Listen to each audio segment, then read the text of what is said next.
नाम संकीर्तनम यस्य सर्व पाप प्रणाशनम। भगवान का नाम संकीर्तन समस्त प्रकार के पाप का नाश करने वाला है। और इस कलयुग में तो कलौ नास्तेव नास्तेव नास्तेव गतिरन्यथा।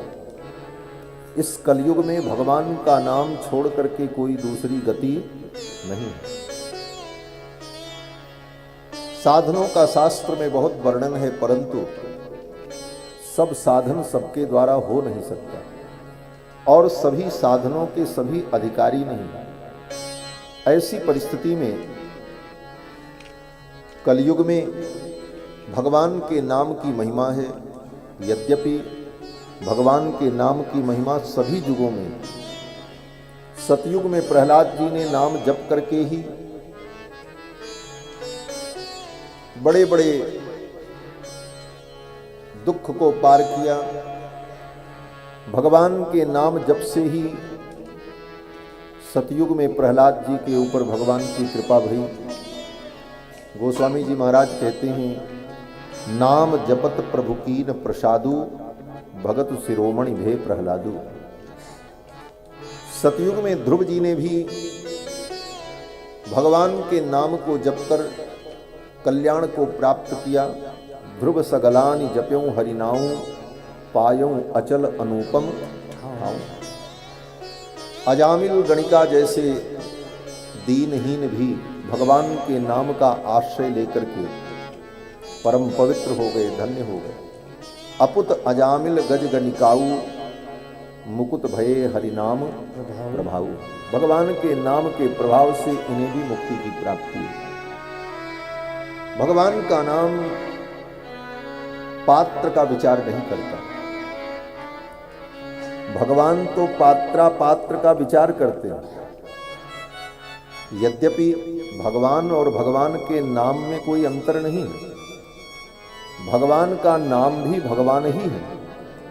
रामस्य नाम रूपम च लीलाधाम परात्परम, एतत् चतुष्टयम नित्यम सच्चिदानंद विग्रहम। भगवान का नाम, भगवान का रूप, भगवान की लीला, भगवान का धाम, ये चारों भगवान ही हैं। रामस्य नाम रूपम च लीलाधाम परात्परम, एतत् चतुष्टयम नित्यम सच्चिदानंद विग्रहम। परंतु व्यवहार में ये कहा जाता है भगवान और भगवान का नाम। तो भगवान जब नाम रूप में होते हैं तो बड़े उदार होते हैं। इसीलिए गोस्वामी तुलसीदास जी ने रामायण में जब नाम की महिमा का वर्णन किया तो कहते हैं, हमारी रामायण में केवल भगवान का नाम ही है। पूरी रामायण में क्या है कोई पूछे और एक लाइन में उत्तर देना हो तो क्या उत्तर देंगे? गोस्वामी जी महाराज कहते हैं, मेरी रामायण में केवल प्रभु का नाम है, बस। यही महरघुपति नाम उदारा, अति पावन पुराण श्रुति सारा। यही महरघुपति नाम उदारा, अति पावन पुराण श्रुति सारा। अति पावन पुराण श्रुति सारा, अति पावन पुराण श्रुति सारा। यही मह रघुपति नाम उदारा, अति पावन पुराण श्रुति सारा। परम पवित्र समस्त पुराण शास्त्रों का सार भगवान का नाम ही रामायण में आदि मध्य अंत सर्वत्र है। गोस्वामी जी महाराज कहते हैं कि यही मह रघुपति नाम उदारा, अति पावन पुराण श्रुति सारा। भगवान का नाम कितना उदार है। कहते देखो उदार किसको कहते हैं। लोग कहते महाराज ये खूब सबको देते रहते हैं इसलिए उदार है। बोले ये उदार की परिभाषा ही नहीं है। उदार की परिभाषा ये है कि जो लेने वाले व्यक्ति के पात्रता पर विचार न करे और देता रहे उसको उदार कहते हैं। पात्रा पात्र का विचार किए बिना जो दे उसको उदार कहते हैं। एक व्यक्ति थे, खूब दान कर रहे थे। लोगों ने कहा भाई बड़े उदार हैं। तब तक कोई लेने वाला व्यक्ति एक बार लेकर के गया और दोबारा फिर थोड़ी देर बाद घूम करके आया और लाइन में लग गया, फिर लेने के लिए चला गया। देने वाले ने पहचान लिया और उसने डांट करके भगा दिया। बोले एक बार लेकर के गए और दोबारा नहीं मिलेगा, चलो हटो। उसकी उदारता समाप्त हो गई। उसने उसकी पात्रता पर विचार कर लिया। लेने वाले की पात्रता है कि नहीं है, इस पर विचार जो किया वो उदार नहीं हो सकता। पात्रा पात्र पर विचार करना औदार्य नहीं है। भगवान जब किसी जीव पर कृपा करते हैं तो उसकी पात्रता पर विचार करते हैं। भगवान विचार करते हैं कि ये कल्याण करने लायक है कि नहीं है, ये पात्र है मेरी कृपा का कि नहीं है। उसकी पात्रता देखने के बाद भगवान उस पर कृपा करते हैं। इसीलिए राम जी ने कहा,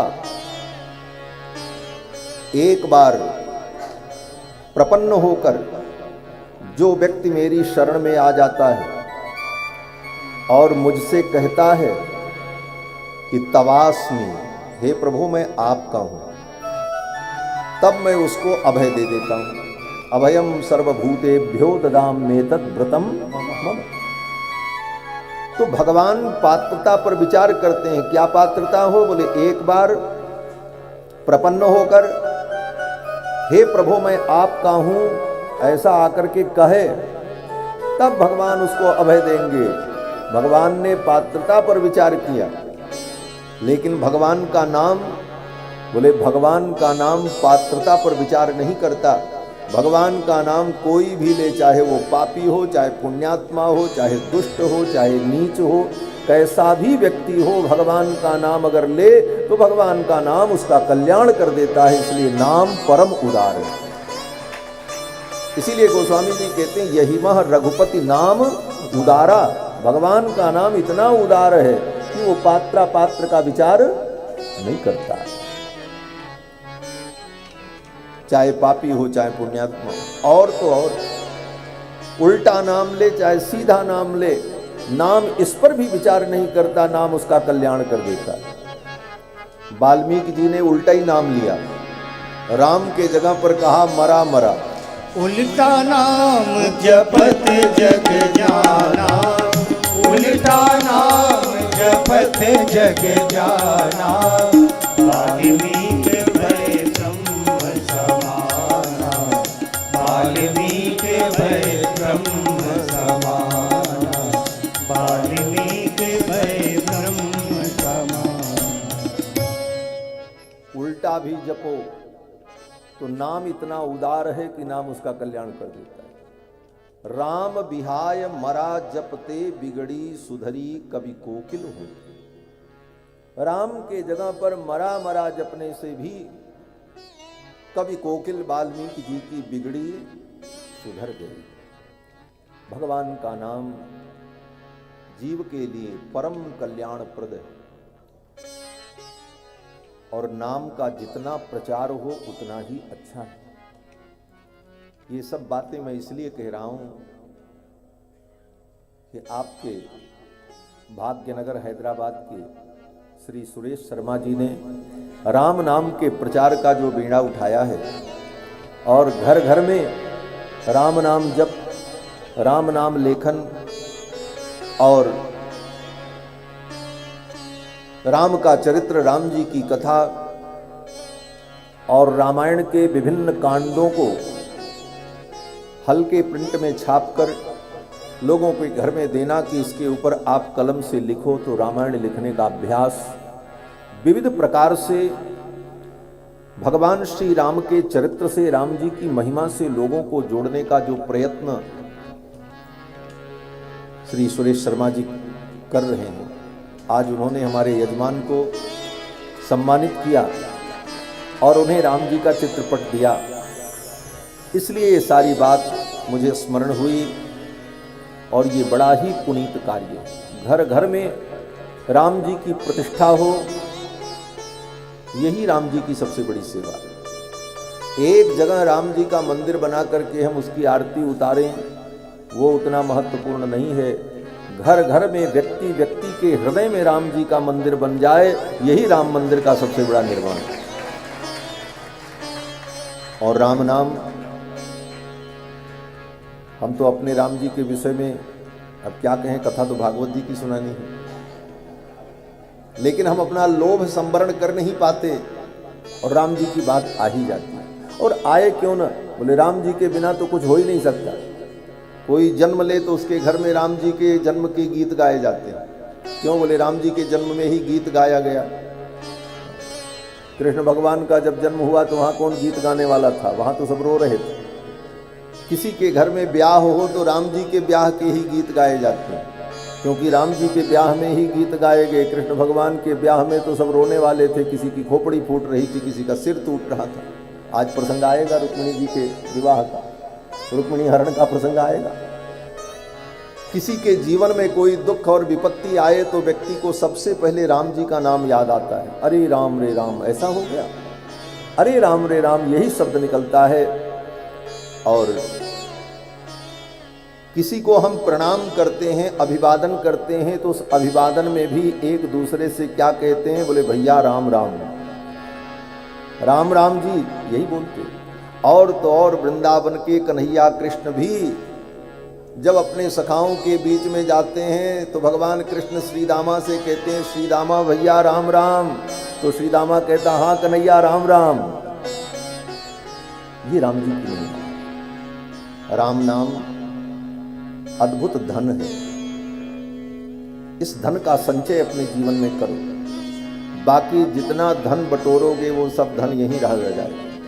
लेकिन राम नाम का धन जितना आपने बटोर लिया, यही आपकी पूंजी है और यहां से जाने के बाद वही काम आएगी। नाम धन का खजाना जुटा लीजिए, नाम धन का खजाना जुटा लीजिए, नाम धन का खजाना जुटा लीजिए, नाम धन का खजाना जुटा लीजिए, नाम धन का खजाना जुटा लीजिए, नाम धन का खजाना जुटा लीजिए, अपनी हस्ती को इन पर लुटा दीजिए, अपनी हस्ती को इन पर लुटा दीजिए, अपनी हस्ती को इन पर लुटा दीजिए,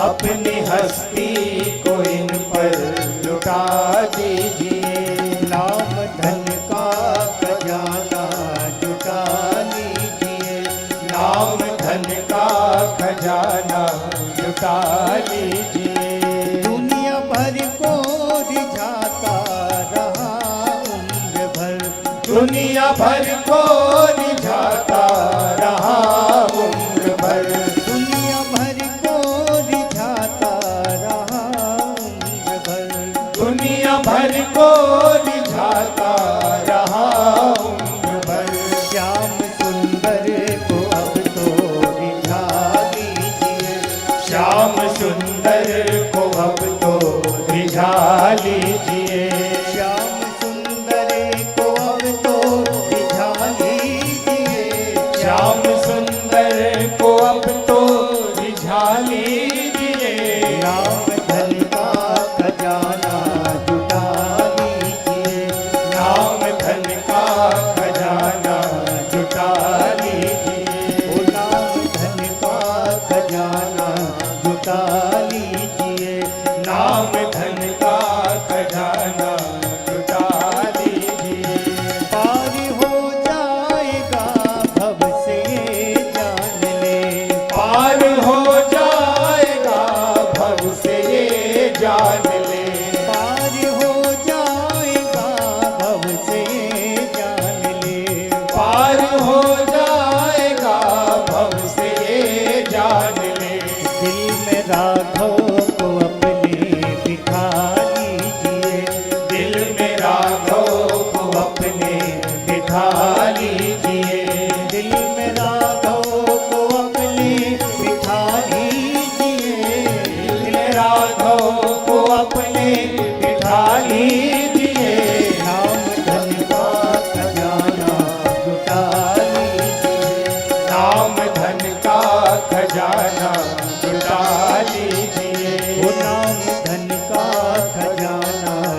जुटा लीजिए, नाम धन का खजाना जुटा लीजिए, नाम धन का खजाना जुटा लीजिए, नाम धन का खजाना जुटा लीजिए, अपनी हस्ती को इन पर लुटा दीजिए, अपनी हस्ती को इन पर लुटा दीजिए, अपनी हस्ती को इन पर लुटा दीजिए, अपनी हस्ती को इन पर लुटा दीजिए, नाम धन का खजाना जुटा लीजिए, नाम धन का खजाना जुटा लीजिए, नाम धन का खजाना जुटा लीजिए, नाम धन का खजाना जुटा लीजिए, अपनी हस्ती को इन पर लुटा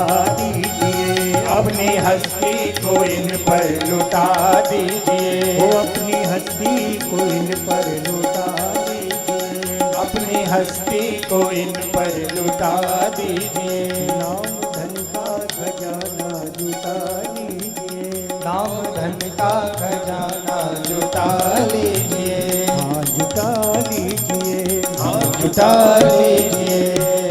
बोलो श्री सीतारामचंद्र भगवान की जय। सीताराम नाम महाराज की जय। जय जय सीताराम।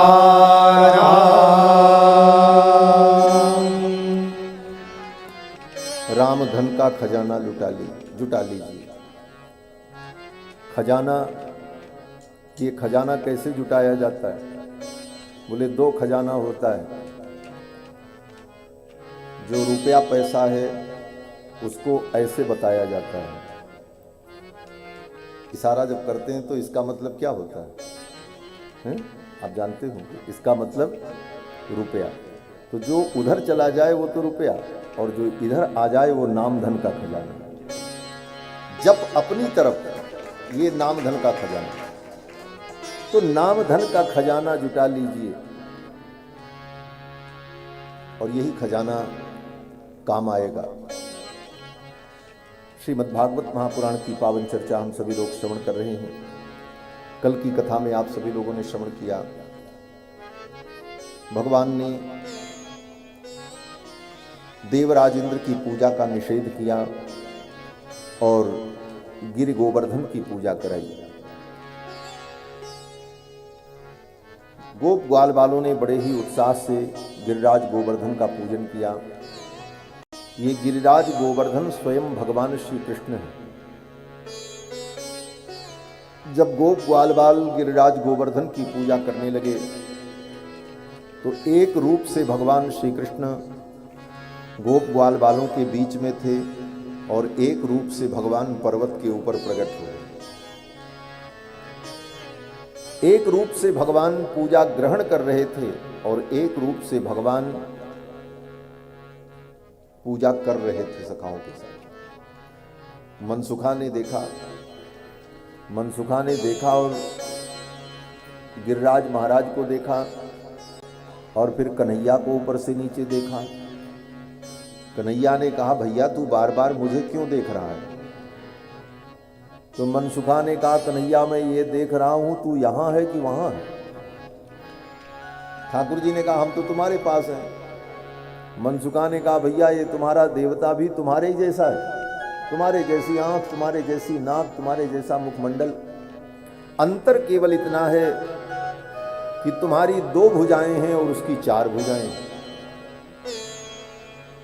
भगवान श्याम सुंदर ने कहा, भैया जो व्यक्ति जैसा होता है उसके देवता भी वैसे ही होते हैं। जदन्नः पुरुषो भवति तदन्नास तस्य देवता। जो व्यक्ति जैसा होता है उसके देवता भी वैसे ही होते हैं। ये मेरे देवता हैं इसलिए मेरे समान है। तो गिरिराज महाराज भगवान श्री कृष्ण के ही स्वरूप है। ब्रजवासियों ने गिरिराज महाराज का पूजन किया, परिक्रमा लगाई, 7 कोस की दय परिक्रमा, और खूब ब्राह्मणों को जिमाया, आए हुए भक्तों को खूब प्रसाद पवाया। परम आनंद हुआ। और इधर देवराज इंद्र को जब पता चला कि ब्रजवासियों ने मेरी पूजा नहीं की, तो इंद्रस्तदात्मनः पूजां विज्ञाय विहितां नृप गोपेभ्यः कृष्णनाथेभ्यो नंदादिभ्यश्चुकोपसः। इंद्र को जब पता चला कि ब्रजवासियों ने मेरी पूजा नहीं की, तो इंद्र को क्रोध आ गया। इन ब्रजवासियों ने मेरा अनादर किया है। और क्यों अनादर किया? बोले कृष्ण नाम के एक मनुष्य के कहने पर, कृष्णम मर्त्यमुपाश्रित्य। इंद्र ने कहा कि कृष्ण नाम के एक मनुष्य के कहने पर इन ब्रजवासियों ने मेरी पूजा छोड़ दी, इसका फल इन्हें मिलेगा। इंद्र ने कोप किया और सांवर्तक नाम की मेघमालाओं को बुलाया और कहा, जाओ ब्रजमंडल में ऐसी वर्षा करो कि पूरा ब्रजमंडल बह जाए। इन ब्रजवासियों ने मेरा अनादर किया है। और इंद्र ने भगवान कृष्ण के विषय में जो जो कहा, इंद्र ने कहा, बाचालम बालिशम स्तब्धम अज्ञम पंडित मानिनम कृष्णम मर्त्यमुपाश्रित्य गोपा में चक्रुर प्रियम। इंद्र ने कहा, ये कृष्ण बड़ा बाचाल है। बाचालम बालिशम, और अभी ये बच्चा है, इसको ज्ञान नहीं। स्तब्धम, बड़ा स्तब्ध है। अज्ञम, इसे कुछ नहीं आता है। पंडित मानिनम, फिर भी अपने को बड़ा बुद्धिमान मानता है। ऐसे कृष्ण के कहने पर इन ब्रजवासियों ने मेरी अवहेलना की, मेरा अनादर किया। इसका दंड इन्हें प्राप्त होना चाहिए। और इंद्र ने सांवर्तक नाम की मेघमालाओं को बुलाया और कहा, जाओ ऐसी वर्षा करो कि पूरा ब्रजमंडल नष्ट हो जाए। इंद्र को क्रोध आया। क्यों? बोले ब्रजवासियों ने पूजा नहीं की। बोले पूजा तो प्रतिवर्ष करते थे ब्रजवासी, एक बार पूजा नहीं की। तो इस बात को इंद्र ने याद रखा और प्रतिवर्ष ब्रजवासियों ने पूजा जो की उसको भुला दिया। यही देवताओं का स्वभाव है। और भगवान का स्वभाव क्या है? बोले एक बार किसी ने भगवान की पूजा की और भगवान के लिए कुछ किया तो भगवान जीवन भर उसे याद रखते हैं। ये भगवान का स्वभाव है। कथंचिदुपकारेण कृते नैकेन तुष्यति न स्मरत्यपकाराणाम सतमप्यात्मवत्तया। कथंचित, किसी भी प्रकार से व्यक्ति एक बार भगवान के लिए कुछ कर दे, भगवान को एक पुष्प चढ़ा दे, भगवान को एक माला ही पहना दे, भगवान के चरणों में साष्टांग प्रणाम कर ले, उस एक उपकार को भगवान जीवन भर याद रखते हैं।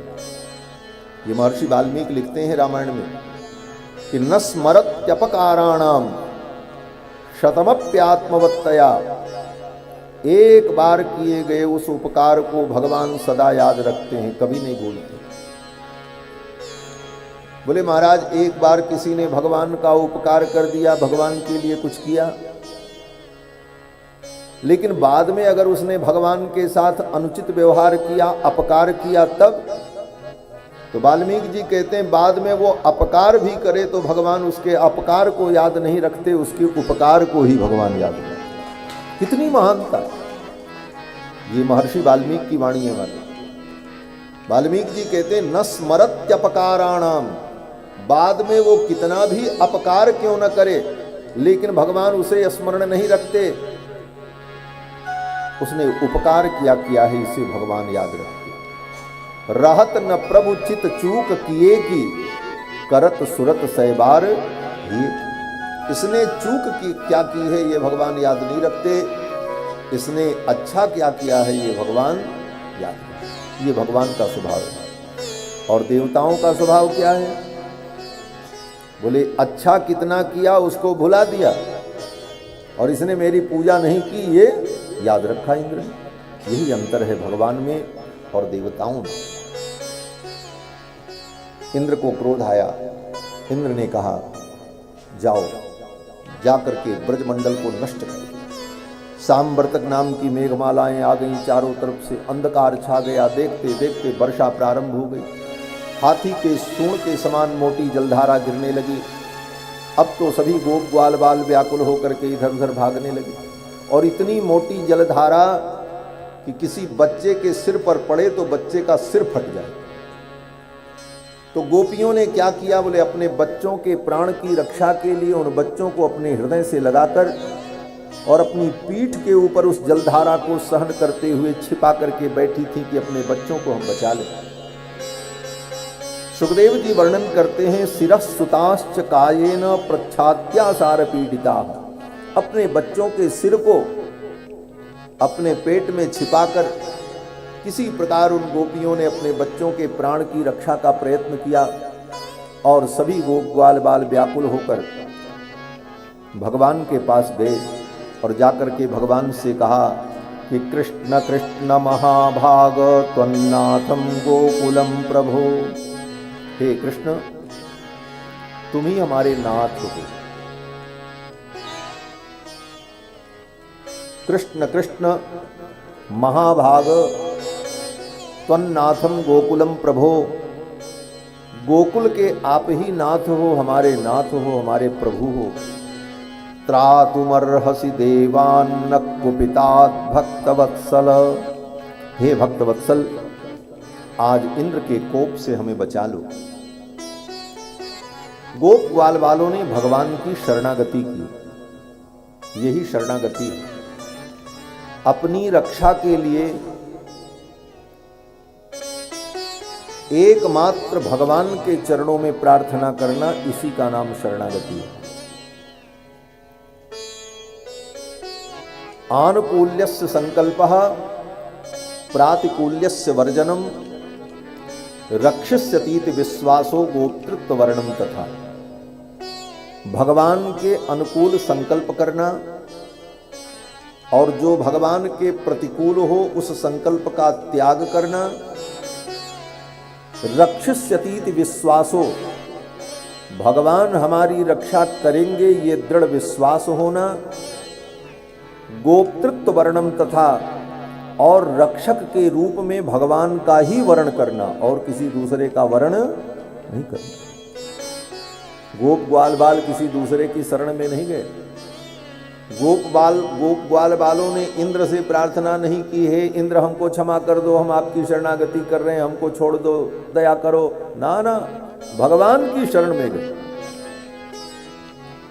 गोप ग्वाल बालों ने भगवान की शरणागति की और रक्षक के रूप में भगवान का वर्ण किया।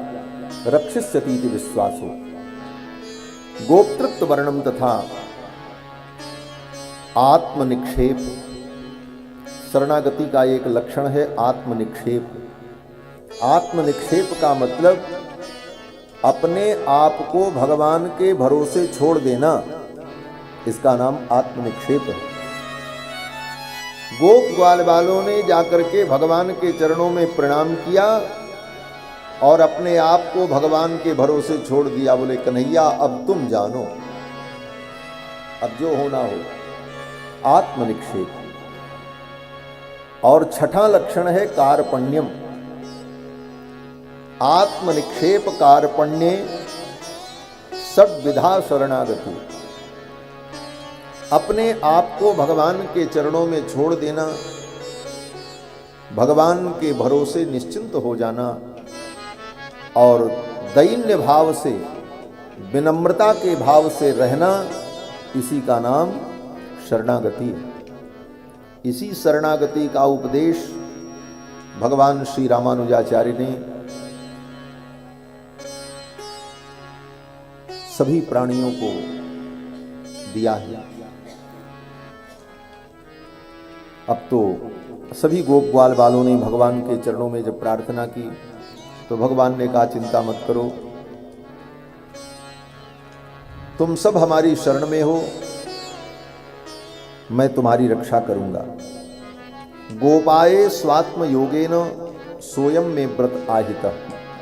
अपने आत्मयोग के द्वारा तुम सब की मैं रक्षा करूंगा।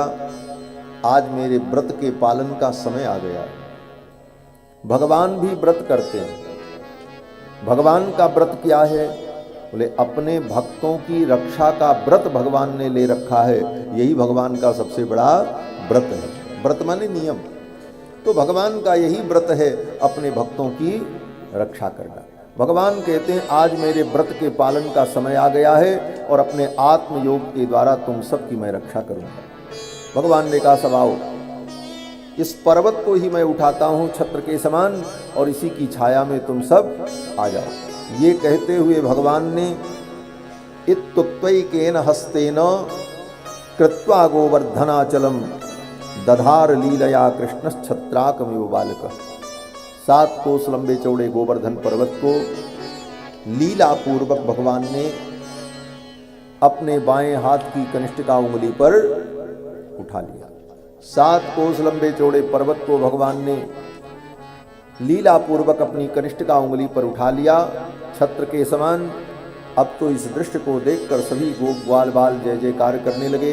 बोलो श्री गोवर्धन धरण भगवान की जय। भगवान ने गोवर्धन पर्वत को धारण किया। पर्वत को जब भगवान ने उखाड़ा तो नीचे बहुत बड़ा गड्ढा बन गया। क्यों? बोले जड़ से ही पर्वत को भगवान ने उठा लिया था। नीचे बहुत बड़ा गड्ढा जब बन गया तो भगवान ने कहा इसी गड्ढे में सब आ जाओ। यथोपजोषम विशतगिरि गर्तम सगोधनाः। अपने गाय बछड़ों को लेकर, अपने बालकों को लेकर, अपने परिजनों को लेकर इसी गड्ढे में आ जाओ। भगवान के वचन को सुनकर सभी गोप ग्वाल बाल धम्म धम्म उस गड्ढे में कूद गए।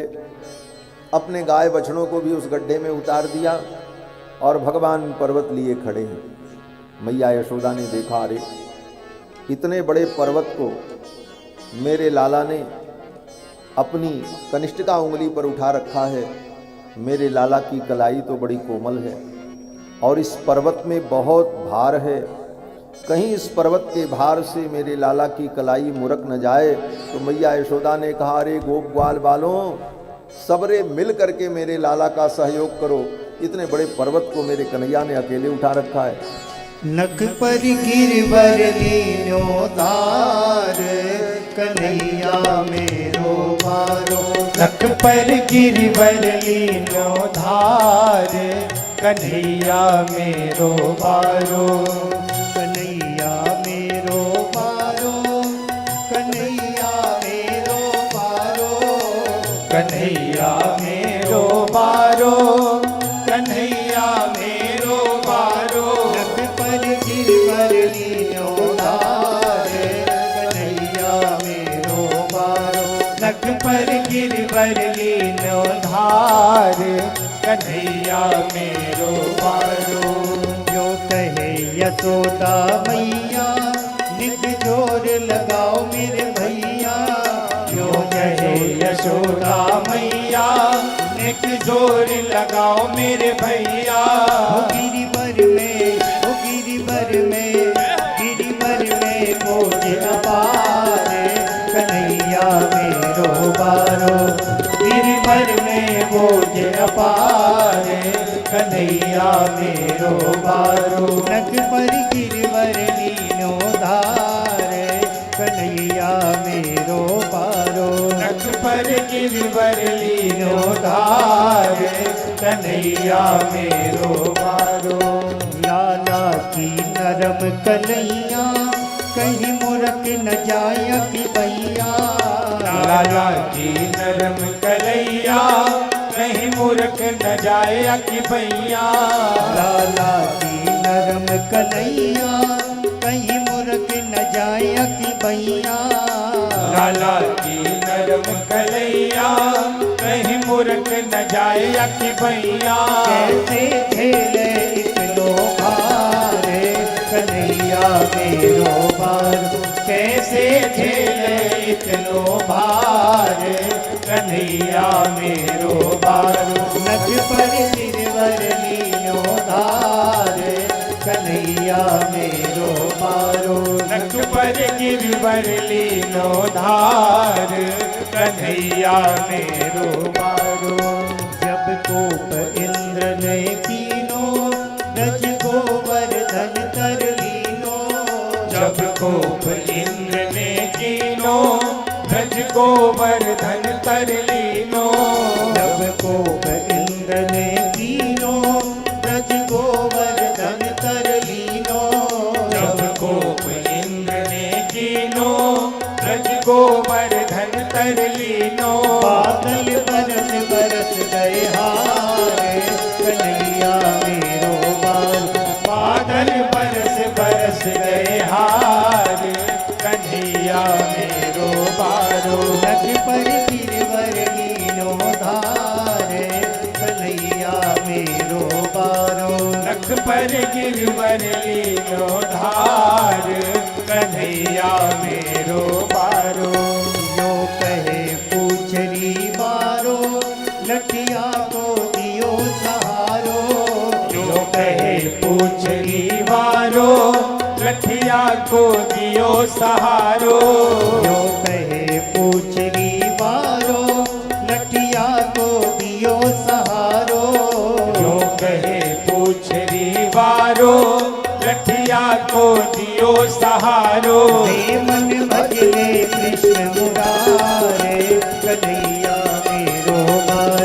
हे मन भजले कृष्ण मुरारे कन्हैया मेरो बारो। नख पर गिरवर लीनो धारे कन्हैया मेरो बारो। नख पर गिरवर लीनो धार कन्हैया मेरो बारो। कन्हैया मेरो बारो। ओ कन्हैया मेरो बारो। कन्हैया मेरो बारो। ओ कन्हैया मेरो बारो। गुरु श्री गोवर्धन धरण भगवान की जय। बालकृष्ण लाल की जय। गोवर्धन महाराज की जय। जय जय श्री राधे राधे श्याम। भगवान ने गोवर्धन पर्वत को अपनी कनिष्ठिका उंगली पर धारण किया। 7 दिन 7 रात्रि तक भगवान पर्वत को धारण किए रहे। देवराज इंद्र वर्षा करते रहे। 7 दिन जब बीत गया, वर्षा बंद हो गई। भगवान ने पर्वत को यथास्थान रख दिया। जिस प्रकार पर्वत को भगवान ने उठाया था, उसी प्रकार लीला पूर्वक पर्वत को यथास्थान रख दिया।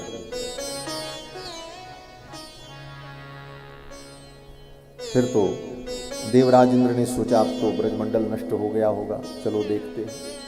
ऐरावत पर बैठ करके आए, देखा ब्रजमंडल में धूल उड़ रही है। सब गोप ग्वाल बाल खेल रहे हैं, बड़े प्रसन्न हैं, सब कन्हैया की जय जयकार कर रहे हैं। इंद्र को सारा रहस्य पता चला। इंद्र को बड़ा पश्चाताप हुआ कि मैंने भगवान की लीला में विघ्न किया। और फिर इंद्र भगवान के पास आए और भगवान से क्षमा मांगी। इंद्र ने भगवान की स्तुति की और स्तुति करके भगवान से क्षमा मांगी। उसी समय स्वर्ग से कामधेनु आई और कामधेनु के दुग्ध से देवराज इंद्र ने भगवान गोविंद का अभिषेक किया और गोविंद नाम से भगवान को संबोधित किया। भगवान ने इंद्र से कहा, देखो, जब किसी व्यक्ति को अपने पद और प्रतिष्ठा का अभिमान हो जाता है तो मैं उसके अभिमान को नष्ट कर देता हूं, और यही मेरा अनुग्रह है। इंद्र से भगवान ने यही कहा कि मैंने तुम्हारे ऊपर अनुग्रह किया है, तुम्हारे ऊपर मैंने कृपा की है कि ये अहंकार, ये मद तुम्हारे लिए दुख कारक हो जाता, इसलिए तुम्हारे अभिमान को नष्ट करने के लिए मैंने ये लीला की। और जिस पर मैं अनुग्रह करता हूं, जिसको अपना स्वजन समझता हूं, उसके अहंकार को मैं मिटा देता हूं। किसी का अहंकार मिट रहा हो तो समझ लो भगवान की कृपा उसके ऊपर हो गई। देवर्षि नारद को भी थोड़ा सा अहंकार आ गया कि हमने काम को जीत लिया, क्रोध को जीत लिया। भगवान ने कहा इनका अभिमान नष्ट होना चाहिए, और भगवान ने ऐसी लीला की कि देवर्षि नारद का अभिमान निर्गलित हो गया। तो भगवान ने गोवर्धन धरण लीला के माध्यम से इंद्र के अभिमान को नष्ट किया। इसके बाद कथा आती है कि एकादशी का दिन था। आज तो एकादशी भी है। एकादशी का दिन था, सभी ने एकादशी व्रत किया था। नंद बाबा ने भी एकादशी का व्रत किया था, और एकादशी का नियम है कि एकादशी में निराहार रहना चाहिए, कुछ नहीं खाना चाहिए, और दिन में शयन नहीं करना चाहिए, रात्रि में जागरण करना चाहिए, और हरि नाम संकीर्तन करना चाहिए। एकादश्याम निराहारः कर्तव्यम भोजनद्वयम् रात्रौ जागरणम चैव तथा च हरि कीर्तनम। रात्रि में जागरण और भगवान हरि का कीर्तन, ये एकादशी व्रत का नियम है। नंद बाबा ने भी एकादशी का व्रत किया था, रात्रि में जागरण कर रहे थे, और समय का ठीक ठीक परिज्ञान नहीं हुआ। नंद बाबा को लगा कि सवेरा हो गया, चलो जमुना में स्नान करके आते हैं, और जमुना स्नान करने के लिए गए। रात्रि के 2 बज रहे थे। अर्धरात्रि में आसुरी वेला में नंद बाबा जमुना में स्नान करने गए, और ज्यों ही जमुना में प्रवेश किया, वरुण देवता के दूतों ने, सेवकों ने नंद बाबा को पकड़ लिया और वरुण पाश में बांधकर वरुण लोक लेकर के चले गए। रात्रि में, अर्धरात्रि में आसुरी वेला होती है। आसुरी वेला में किसी नदी सरोवर में स्नान नहीं करना चाहिए, ये नियम है। ब्रह्म मुहूर्त में जाना चाहिए। नंद बाबा आसुरी वेला में ही पहुंच गए, और ज्यों ही प्रवेश किया, वरुण के सेवकों ने, असुरों ने उनको बंदी बना लिया, और वरुण पाश में बांध करके लेकर के वरुण लोक चले गए। नंद बाबा लौट करके नहीं आए, सवेरा हो गया। अब तो सब रोना धोना शुरू हुआ, बाबा डूब गए, बह गए, कहाँ गए, क्या हुआ। ढूंढते ढूंढते जमुना के तट पर पहुंचे तो देखा जमुना के घाट पर जहाँ नंद बाबा नहाते थे, स्नान करते थे, वहीं पर नंद बाबा का वस्त्र रखा था, कमंडल रखा था। गोप ग्वाल बालों ने कहा बस बस, कपड़े तो रखे हैं, लाठी रखी है, कमंडल रखा है, लगता है नंद बाबा डूब गए, बह गए। अब तो सभी लोग रोने लगे, दुखी हुए। भगवान श्याम सुंदर ने दिव्य दृष्टि से देखा, सब कुछ जान गए। भगवान कृष्ण ने कहा बाबा को कुछ नहीं हुआ है, आप लोग रोना धोना बंद करो, मैं जा रहा हूं और बाबा को लेकर के आता हूं। भगवान श्याम सुंदर कृष्णचंद्र सीधे वरुण लोक पहुंचे। मृत्यु लोक का कोई प्राणी किसी दूसरे लोक में सशरीर चला जाए, यह सामर्थ्य किसी मनुष्य का नहीं हो सकता। भगवान ही ऐसी लीला कर सकते हैं।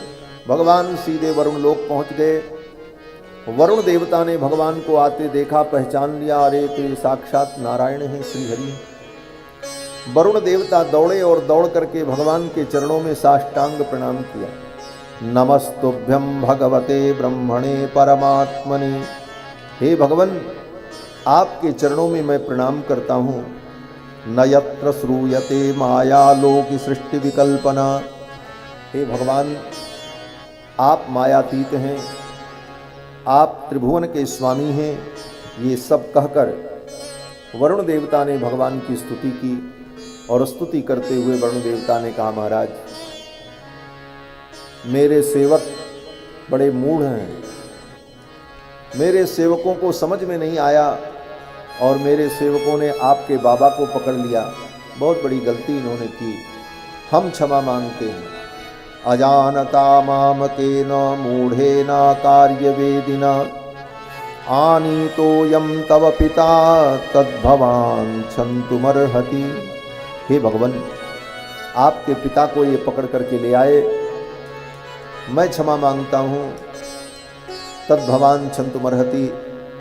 और वरुण देवता ने नंद बाबा को वरुणपाश से मुक्त कर दिया, ढेर सारा उपहार दिया। भगवान ने कहा ये सब उपहार अपने पास रखो, हम तो अपने बाबा को लेने आए हैं। और नंद बाबा को लेकर के भगवान वरुण लोक से आए। गोप ग्वाल वालों ने पूछा बाबा कहाँ गए थे। नंद बाबा ने सारी कहानी बताई। गोप ग्वाल वालों को बड़ी प्रसन्नता हुई, मेरे कृष्ण की इतनी महिमा है। वरुण देवता भी चरणों में दंडवत करते हैं। अब तो सभी गोप ग्वाल बाल बड़े आनंदित हुए। तब तक किसी गोप ग्वाल बाल ने कहा कन्हैया तू दिव्य पुरुष है, तू साक्षात ईश्वर है और तेरी ये महिमा, तेरी ये लीला बड़ी विलक्षण है। और जिस लोक से तू आया है हमने सुना है कि तुम्हारे लोक का नाम वैकुंठ है। भगवान ने कहा हाँ। तो गोप ग्वाल वालों ने कहा मुझे अपने वैकुंठ का दर्शन कराओ। भगवान ने कहा अच्छा, अपनी आंखें बंद करो। गोप ग्वाल वालों ने अपनी आंखें बंद की और अपने संकल्प से भगवान ने उन गोप ग्वाल वालों को वैकुंठ का दर्शन कराया। जब गोप ग्वाल वालों ने आंखें खोली तो क्या देखा, बोले सब वैकुंठ में। वैकुंठ की दिव्य महिमा को देखकर, वहां के वैभव को देखकर गोप ग्वाल बाल बड़े आनंदित हुए। इति समचिन्त्य भगवान महाकारुणिको हरिः दर्शयामास लोकं स्वं गोपानां तमसः परम। संपूर्ण प्रकृति से परे जो भगवान का परम धाम है, उस परम धाम का भगवान ने दर्शन करा दिया उन गोप ग्वाल बालों को। और अगले क्षण उन गोप ग्वाल बालों को भगवान ने फिर वृंदावन में उपस्थित कर दिया। ऐसी भगवान की विलक्षण लीला, एक क्षण में ब्रज के उन गोप ग्वाल बालों को वैकुंठ ले जाकर वैकुंठ का दर्शन करा करके पुनः वृंदावन में लेकर के आ गए। ये सब भगवान की अचिंत्य माया का, अघटित घटनापटी ऐसी भगवान की जो माया है, उस माया का ये सब दिव्य चमत्कार। इसके बाद कथा आती है कि भगवान ने कामदेव के मान का मर्दन किया। कामदेव को भी बड़ा अहंकार हो गया कि मैं सबको जीत लिया हूं। कामदेव को भी बड़ा अहंकार। भगवान ने सोचा इंद्र का मान मर्दन हो गया, ब्रह्मा का भी मोह नष्ट हो गया, वरुण देवता का भी मोह नष्ट हो गया, काली नाग के मान का मर्दन हो गया।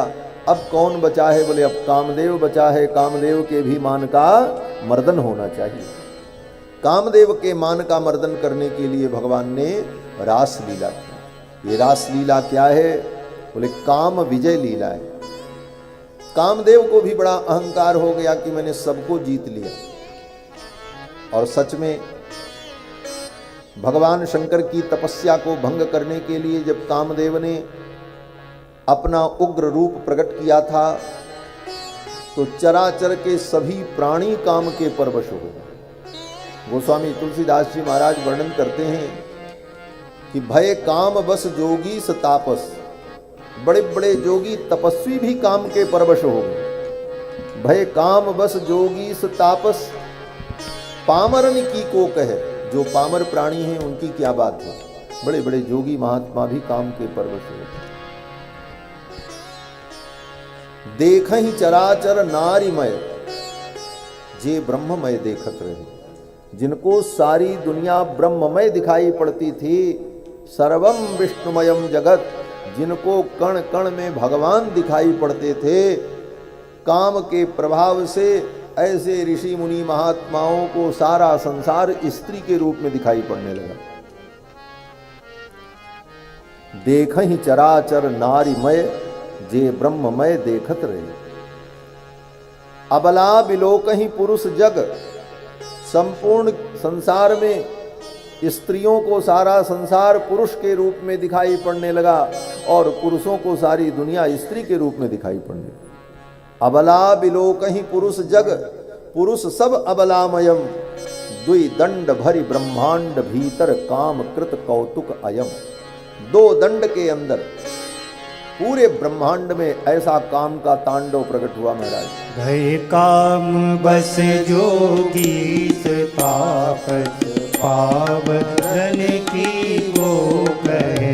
भय काम बस जोगी तापस पावरन की को कहे। देखहि चराचर नारी मय जे ब्रह्ममय देखत रहे।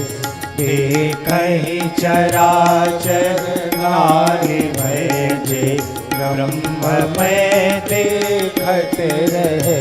अवला बिलोकहि पुरुषमय जग पुरुष सब अवलामयम्। अबला विलोकहि पुरुष में जग पुरुष सब अबलामयम्। दुई दंड भर ब्रह्मांड भीतर काम कृत कौतुक अयम्। दुई दंड भरि ब्रह्मांड भीतर काम कृत कौतुक अयम्। भय काम बस जोगी तापस पावरन की को कहे। पावरन की को कहे। पावरन की को कहे।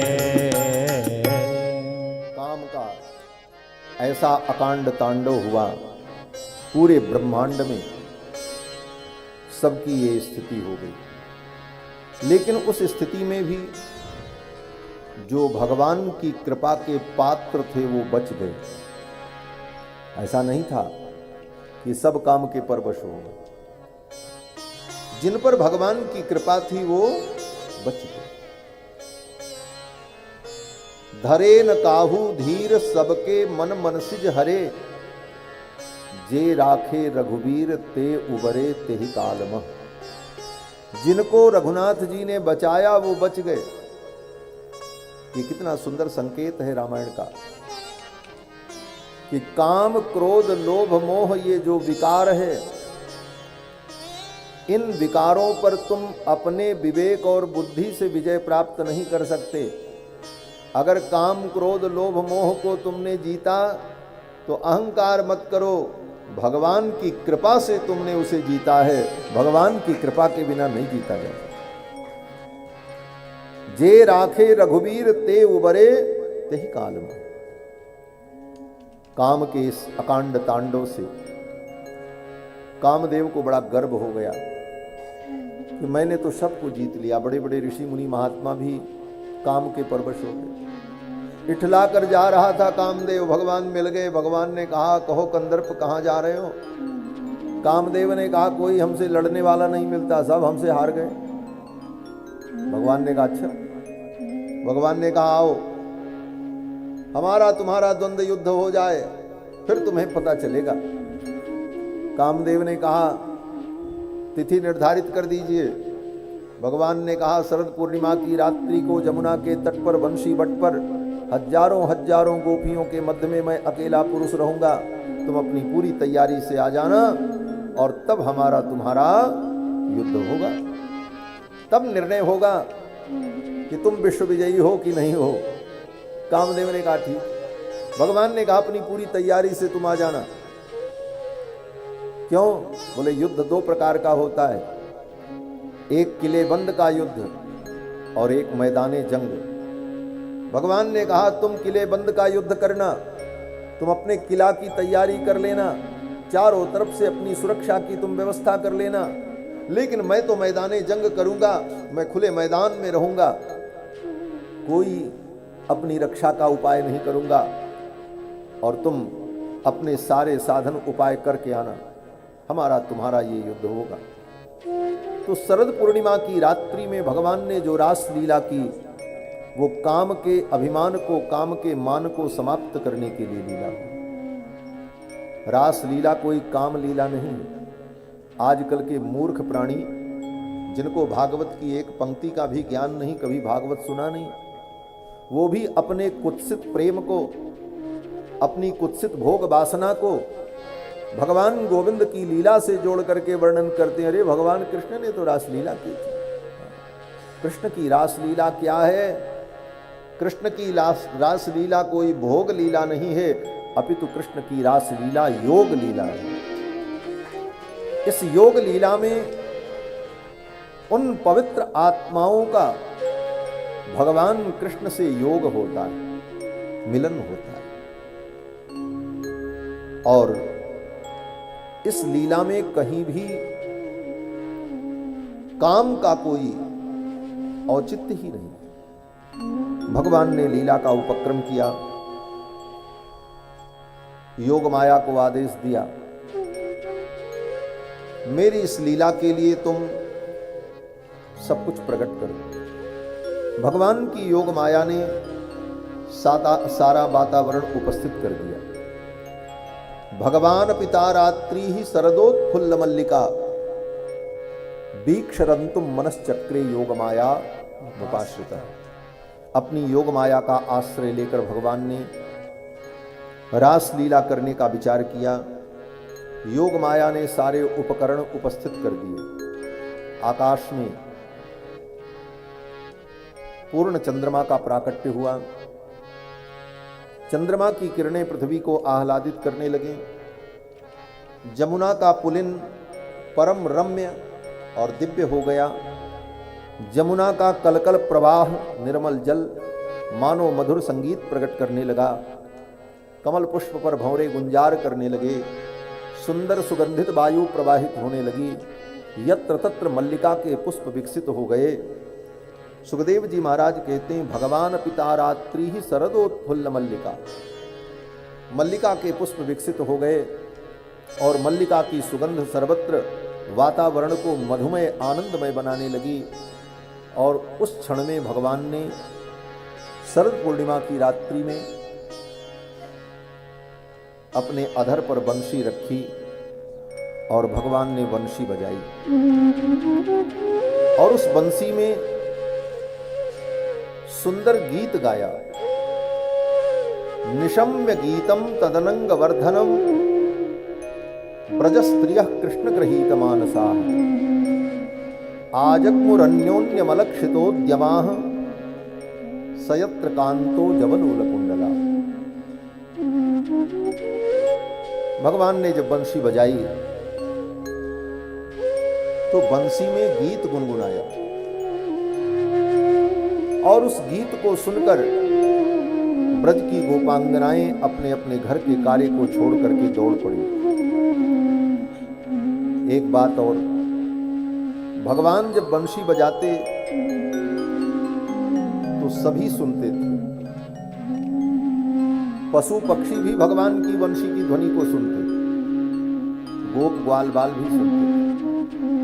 गोप ग्वाल बाल बैठ करके सुनते भगवान की तान को, और फिर वे गोप ग्वाल बाल अपनी बंसी लेकर कृष्ण का अनुकरण करते हुए राग रागिनियों को बजाने का अभ्यास करते।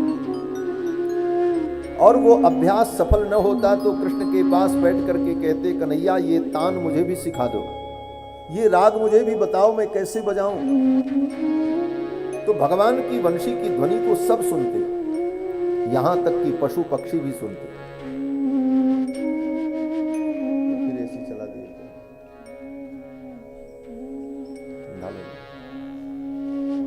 श्री सीतारामचंद्र भगवान की जय। भगवान के वंशी की ध्वनि को पशु पक्षी भी सुनते, मृग भी सुनते। गायें चारा खाती हुई भगवान की बंसी को जब सुनती तो उनका मुख वहीं रुक जाता। मुख में चारा पड़ा है और कानों को खड़ा करके गायें भगवान की बंशी निनाद को सुनती। आकर्ण्य वेणु रणितम सह कृष्ण साराह। कृष्ण सार मृग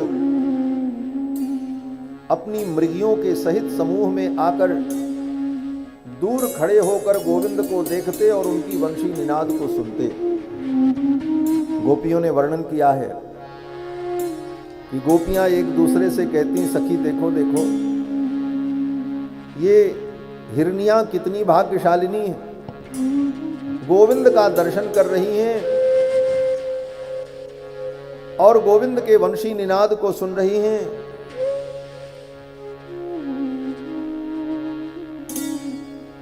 एक सखी ने कहा, तो तुम भी तो देख रही हो और गोविंद का दर्शन कर रही हो और सुन रही हो, फिर तो तुम भी सौभाग्यशालिनी हो। गोपी ने कहा, नाना, हमसे ज्यादा सौभाग्यशालिनी ये हिरनियां हैं। बोले क्यों? बोले इनके पति जो कृष्णसार मृग हैं, वो इनको लेकर के गोविंद का दर्शन कराने के लिए आए हैं। इनके पति इनको कृष्ण दर्शन करने में रोकते नहीं हैं, लेकिन हम तो अभागन हैं, हमारे पति हमारे घर के पुरुष कृष्ण से मिलने ही नहीं देना चाहते। ये तो बड़ी सौभाग्यशालिनी है। दूसरी सखी ने कहा, जानती हो इनके पति का नाम क्या है? सखी ने कहा, हाँ, इनके पति का नाम है कृष्णसार। कृष्णसार मृग की एक प्रजाति होती, काला मृग होता है, उसका नाम कृष्णसार। सखी ने कहा, इनके जो पति हैं उनका नाम है कृष्णसार। कृष्णसार का मतलब, बोले कृष्ण को ही जिसने अपने जीवन में सार समझा है वो कृष्णसार हैं। और हमारे पति, बोले हमारे पति तो संसार को ही सार समझते हैं। ये संसार की तुच्छ वस्तुओं को, नश्वर वस्तुओं को ही संसार का सार समझ बैठे हैं, लेकिन ये तो पशु होकर के भी कितने बुद्धिमान हैं, इन्होंने कृष्ण को ही परम सार समझा।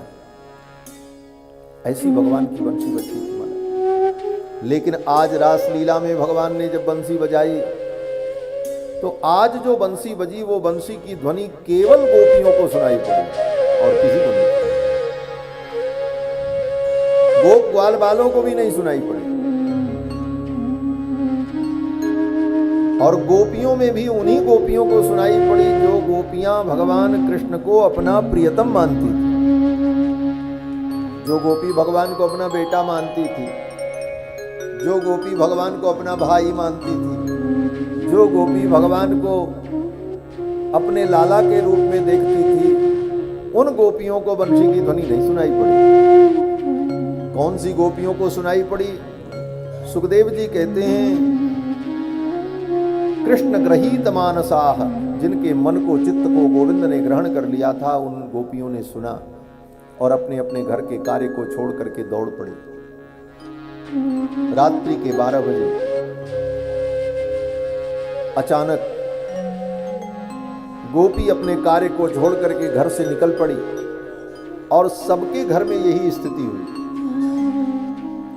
कोई गोपी गाय धो रही थी, आधा दूध निकाला था, आधा दूध निकालना बाकी था। बंसी की ध्वनि सुनाई पड़ी, दोहन पात्र को वहीं फेंक दिया और चल पड़ी। दोहम हित्वा समुत्सुका। कोई गोपी अपने परिवार के परिजनों को भोजन करा रही थी, अपने पति को भोजन परोस रही थी। बंशी की ध्वनि सुनाई पड़ी, भोजन की सामग्री को वहीं रख दिया और चल पड़ी। कोई गोपी अपने बच्चे को दूध पिला रही थी, पाययंत शिशून पयः। बंसी की ध्वनि सुनाई पड़ी, बच्चे को बिस्तर पर फेंक दिया, चल पड़ी। कोई गोपी अपने घर में झाड़ू लगा रही थी, घर को लीप रही थी, चौका पोछा कर रही थी। बंशी की ध्वनि सुनाई पड़ी, उसी प्रकार वो चल पड़ी, हाथ भी नहीं धोया, चल पड़ी। यह उन गोपियों की तन्मयता। कृष्ण में इतनी तन्मय थी कि जो जैसे थी उसी प्रकार चल पड़ी और जिस कार्य को कर रही थी उस कार्य को वहीं छोड़कर चल पड़ी। ये क्या संकेत है? बोले भगवान के चरणों में जाने के लिए ये विचार करना होगा कि पीछे क्या होगा, इसकी चिंता छोड़ दो। हम चले जाएंगे तो ये काम कौन करेगा? बोले जिसको करना हो करेगा। इसकी चिंता जो छोड़ देता है वही भगवान के चरणों में पहुंचता है। गोपियों ने ये चिंता नहीं की कि मेरे जाने के बाद गाय कौन दुहेगा, मैं चली जाऊंगी तो बच्चे को दूध कौन पिलाएगा। ये घर का काम कौन करेगा? गोपियां जैसे थीं, जिस स्थिति में थीं, जो कार्य कर रही थी, उस कार्य को वहीं छोड़ दिया और चल पड़ी। अपने अपने घर से निकली। गोपियों को केवल बंशी की ध्वनि सुनाई पड़ी। गोप ग्वाल वालों ने तो सुना नहीं, तो उनको पता ही नहीं चला। अचानक जब गोपियां चलने लगी तो गोप ग्वाल वालों को लगा क्या बात है, ये अचानक घर से निकल करके भाग रही। रोका। तावार्यमाणा पति भी, उनके पति ने, उनके पुत्र ने, भाई ने, पिता ने, घर में जो पुरुष थे उन पुरुषों ने रोका, कहां जा रही हो? गोपियों ने कहा मुझे मत रोको, मुझे जाने दो। गोप ग्वाल वालों ने कहा बताओ तो कहां जा रही? गोपियां कुछ बताती भी नहीं और जाने के लिए उद्यत हुई। उन गोप ग्वाल वालों को लगा कि इसका दिमाग खराब हो गया, आधी रात में कोई घर से निकल करके चलने लग जाए और पूछने पर बताए भी ना तो क्या होगा, यही तो लगेगा कि दिमाग खराब है। पकड़ करके घर में बंद कर दिया महाराज। उनके घर के पुरुषों ने उन गोपियों को घर में ले जाकर के बंद कर दिया। अंतर गृह गता काश्चित गोप्यो लब्ध विनिर्गमा, और घर में ले जाकर के जब बंद कर दिया, बाहर से ताला जड़ दिया। सुबह कोई वैद्य बुलाएंगे और इसका इलाज कराएंगे, लगता है इसे दौरा पड़ रहा है। गोपियों को उनके घर वालों ने उनके घर में बंद कर दिया। जब गोपियां रास मंडल में नहीं पहुंच पाईं तो भगवान के वियोग में अत्यंत दुखी हुए। सुखदेव जी कहते हैं राजन, दुस्सह प्रेष्ठ विरह तीव्र ताप द्युता अशुभा। अपने प्रियतम कृष्ण के विरह में गोपियों को इतना ताप हुआ, इतना दुख हुआ कि उस ताप में, उस दुख की अग्नि में गोपियों के जन्म जन्मांतर के जो पाप थे, अशुभ कर्म थे, वो सब नष्ट हो गए, भस्म हो गए। आगे सुखदेव जी कहते हैं राजन, जब गोपियां रास मंडल में नहीं जा पाईं तो कृष्ण विरह के तीव्र ताप का शमन करने के लिए गोपियों ने अपने अपने घर में ही अपनी आंखों को बंद करके कृष्ण का ध्यान किया।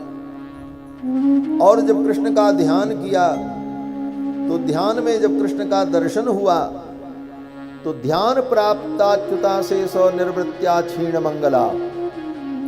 सुखदेव जी कहते हैं ध्यान में भगवान का जब दर्शन हुआ तो उन गोपियों को इतना आनंद अनुभव हुआ, वो आनंद के सागर में मानो डूबने लगी।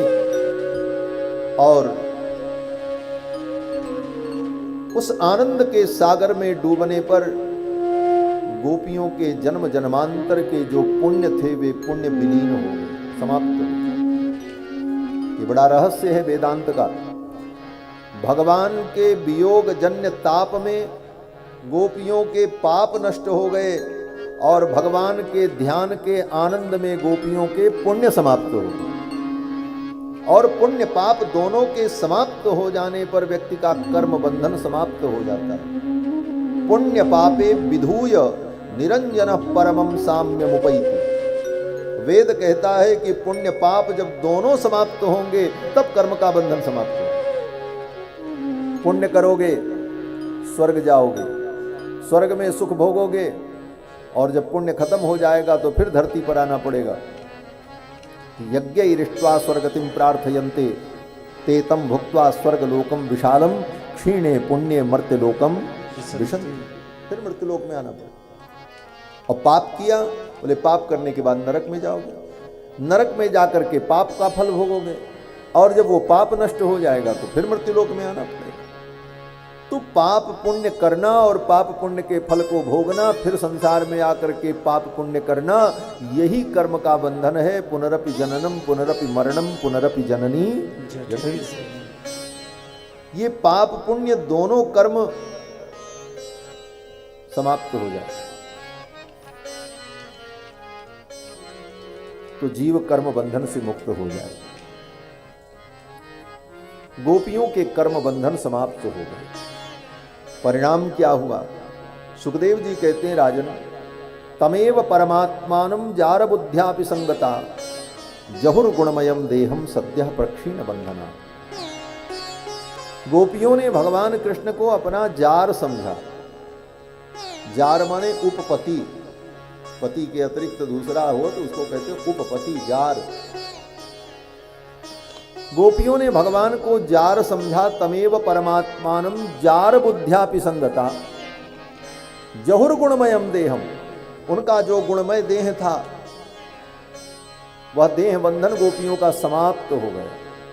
सद्यः प्रक्षीण बंधना, उसी क्षण वो सारे बंधन से मुक्त हो गईं और उनका शरीर उनके घर में रखा रहा और दिव्य रूप से गोपियां रास मंडल में पहुंच गई।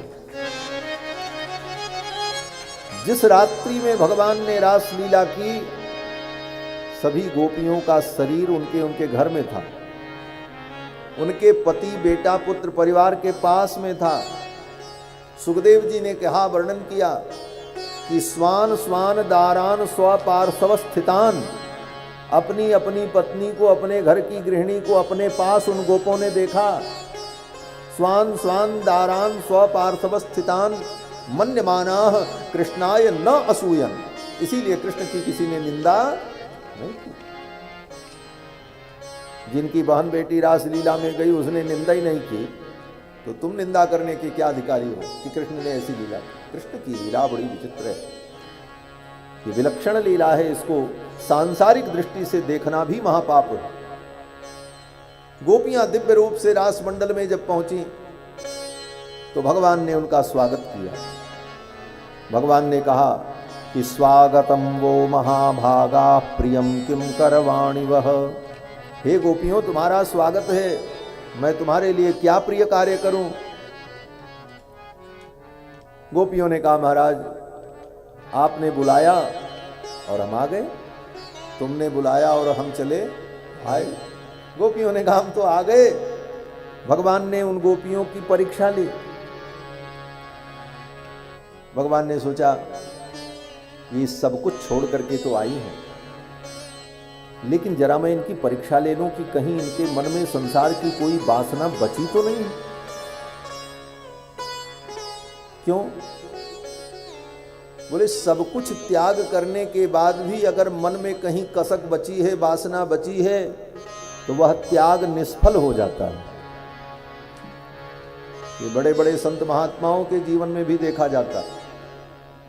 दुनिया के सामने त्यागी महात्मा बनने के लिए घर छोड़ा, परिवार छोड़ा, लेकिन कुछ भी छोड़ने का मन नहीं था, वो कसक बची थी। आने के बाद भी वही संग्रह, वही प्रवृत्ति और वही संस्कार बना रहता है। ये कटु सत्य है, ये कड़वा सच है। वहां थे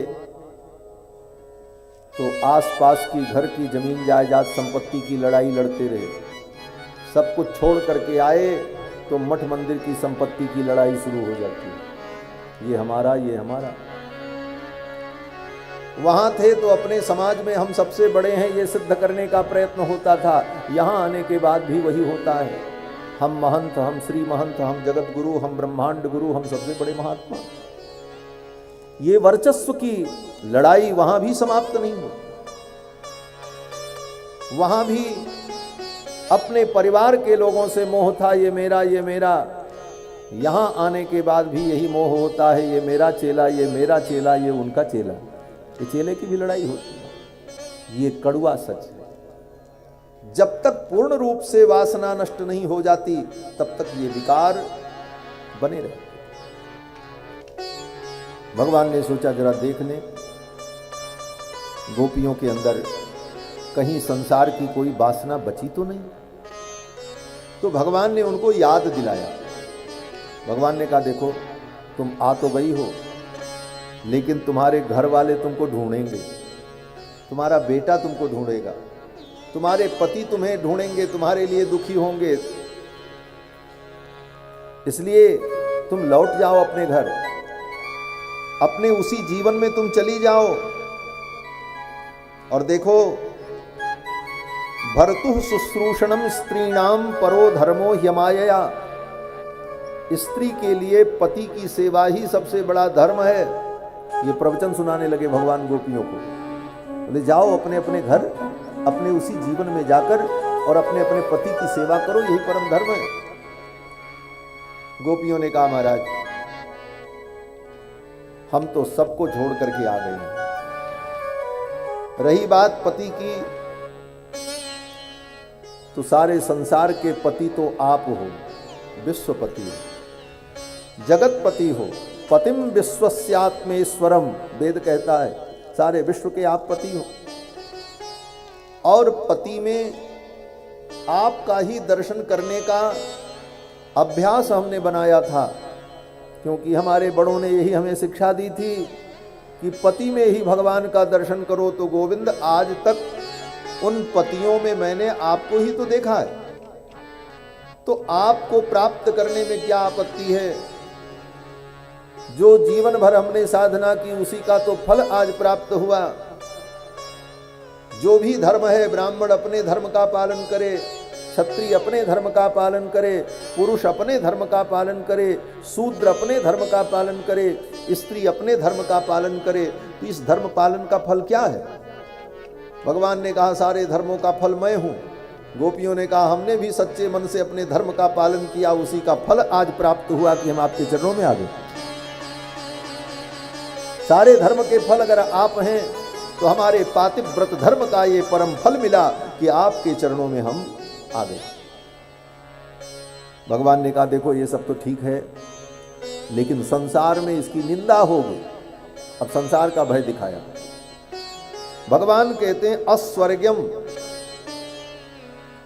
इससे स्वर्ग नहीं मिलेगा। और सच्ची बात है, जो भगवान के चरणों की भक्ति करता उसको स्वर्ग थोड़ी मिलता, उसको तो वैकुंठ मिलता है। भगवान कोई गलत नहीं बोल रहे। भगवान ने कहा अस्वर्गम, स्वर्ग नहीं मिलेगा। अयशस्यम च, संसार में तुम्हारा यश नहीं होगा, अपयश होगा। जुगुप्सितम च सर्वत्र, संसार में तुम्हारी निंदा होगी। इसलिए लौट जाओ, अपने उसी जीवन में चली जाओ। गोपियों ने कहा महाराज अब हमने स्वर्ग नरक सबकी चिंता छोड़ दी, हमने सब छोड़ दिया है। आपको प्राप्त करने के लिए सब छोड़ना पड़ता है। सर्वम त्यक्त्वा हरिम भजे, सब छोड़ करके तब भगवान का भजन होता है। न स्वर्ग की चिंता, न नरक की चिंता, न वैकुंठ की चिंता, सारी चिंताएं छूट जाएं तब भगवान का चिंतन होता है। और संसार में किसी चीज की चिंता बनी रही तो चिंतन कहां होगा। गोपियों ने कहा महाराज हमने सब कुछ छोड़ दिया, आपके लिए हमने सब कुछ त्याग दिया। संत्यज्य सर्व विषयांस्तव पादमूलम, आपके पादमूल के लिए, आपके चरणारविंद के लिए हमने सब कुछ त्याग दिया। हमें स्वर्ग की भी कामना नहीं, हमें यश की भी कामना नहीं है। हमारा यश हो चाहे अपयश हो कोई फर्क नहीं पड़ता। और जो सच्चा प्रेमी होता है वो इन सब चीजों से ऊपर उठ जाता है। उसे नरक और स्वर्ग की भी चिंता नहीं। यद्यपि नास्तिक भी नरक स्वर्ग की चिंता नहीं करता।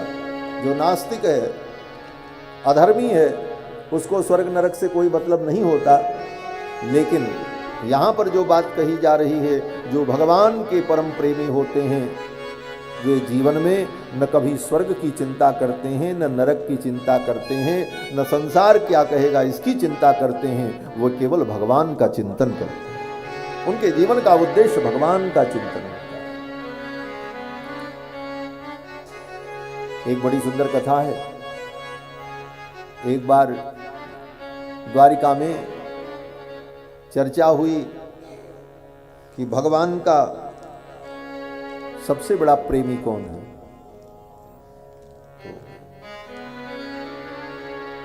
भगवान बार बार ब्रज की गोपियों का स्मरण करते थे, राधा रानी का स्मरण करते थे। तो द्वारिका में चर्चा हुई, हम सब अपने प्राण धन जीवन सब समर्पण करके इनसे प्रेम करती हैं और इनको वृंदावन के प्रेम की याद आती है। क्या हमारा प्रेम प्रेम नहीं है? ये भगवान की पटरानियों के मन में भाव आया तो भगवान ने सोचा एक दिन निर्णय ही इसका कर दे। एक दिन भगवान ने नाटक किया। क्या नाटक किया? बोले पेट पकड़ करके बैठ गए, बोले पेट में दर्द हो रहा है।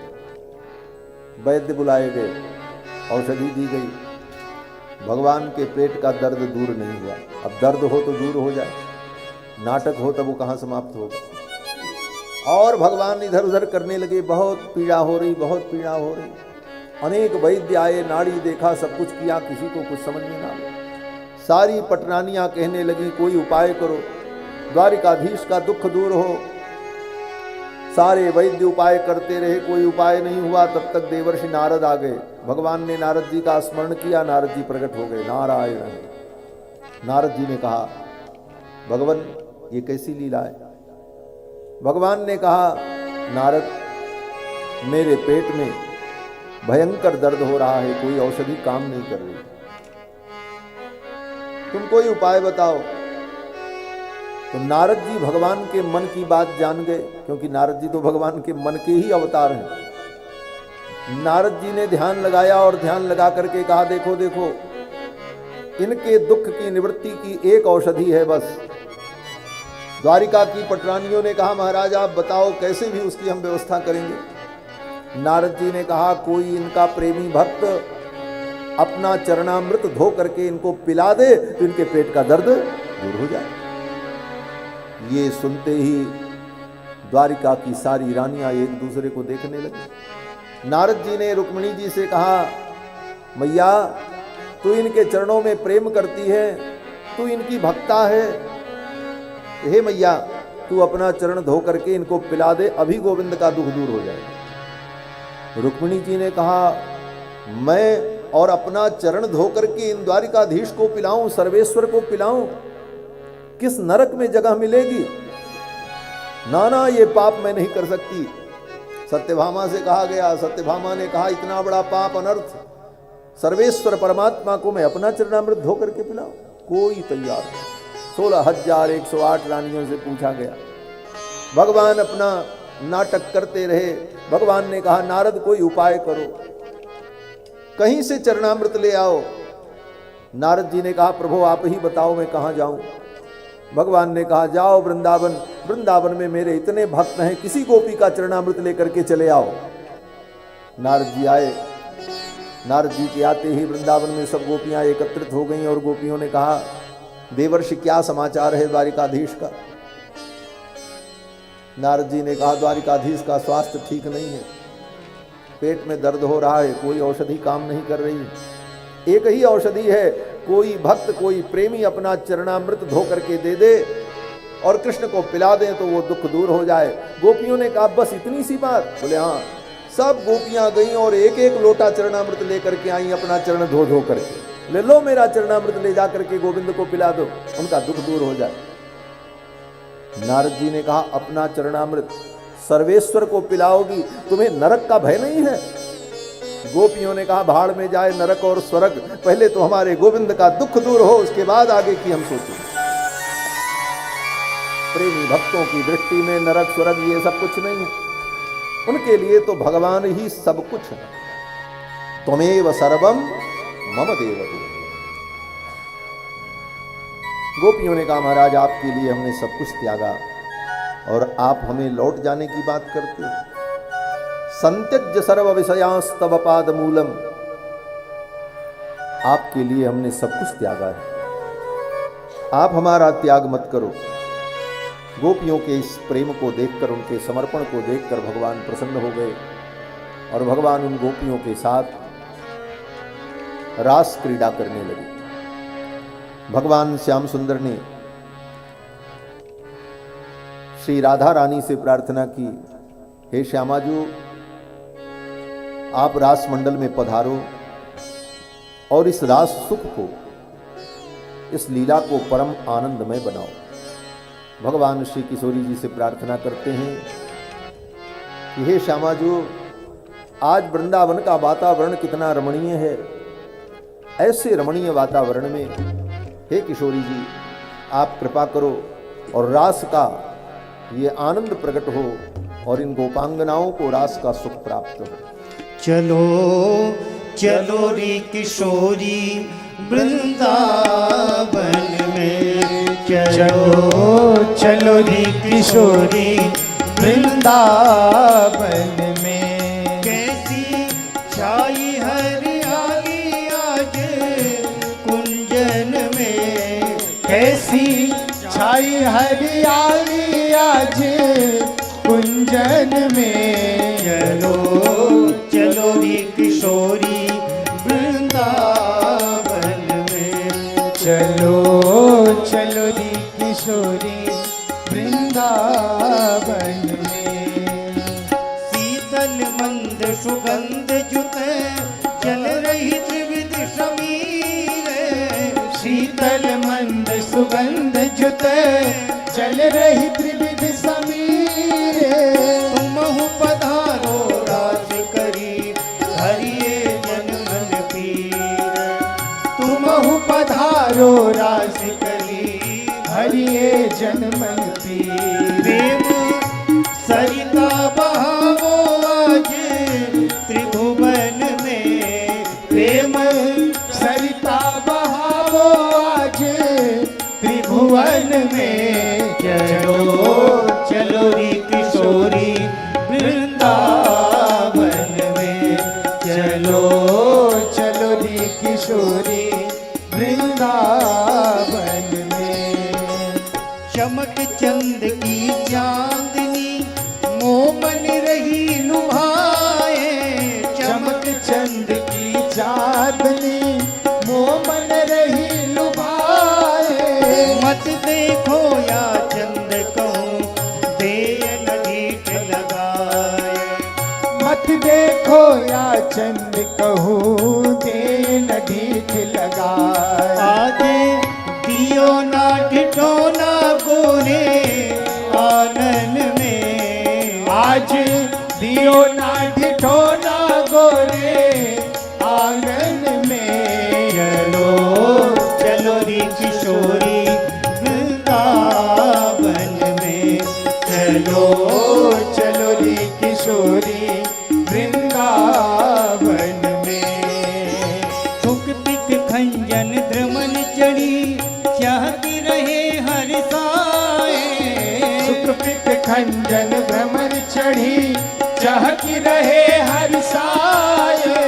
मनहु रास रस निरत बे प्रेमी रहे तुराए। मनहु रास रस निरखिबे प्रेमी रहे तुराय। झूमी बाबरे बनेगे तेरे दर्शन में। झूमी बावरे बनेंगे तेरे दर्शन में। चलो चलो रे किशोरी वृंदावन में। चलो चलो रे किशोरी वृंदावन में। तुम भोरे अति सरल चित ये ब्रजतीय सब ठीक है। तुम भोरे अति सरल चित ये ब्रज की सब ठीक। तब ही तो नित मान करी दे बैठत हो पीठ। तब ही तो नित मान करी दय बैठत हो भी। नित कैसे मैं मनाऊं परी चरणन में। नित कैसे मैं मनाऊं परी चरणन में। चलो रे किशोरी वृंदावन में। चलो चलो रे किशोरी वृंदावन में। करन लगे कछुअच गरी बोलत कुटिल सुभाए। करन लगे कछुअच करी बोलत कुटिल सुभाय। तेरी कुटिल कटाक्ष लगी को न जाए बोराए। तेरी कुटिल कटाक्ष लगी को न जाए बोराय। कैसो भयो है मिठासीन बैनन में। कैसो भयो है मिठासीन बैनन में। चलो चलो रे किशोरी वृंदावन में। चलो चलो रे किशोरी वृंदावन वृंदावन में। ये पपिहा प्यू प्यू रटत मोह मन करत उदास। ये पपिहा प्यू प्यू रटत मोह मन करत उदास। हुई अधीन मागत मनो वृंदावन को बास। हुई अधीन मागत मनो वृंदावन को बास। तब परेगी पुकारे तेरे श्रवणन में। कब पड़ेगी पुकार तेरे श्रवणन में। चलो चलो री किशोरी वृंदावन में। चलो चलो रे किशोरी वृंदावन में।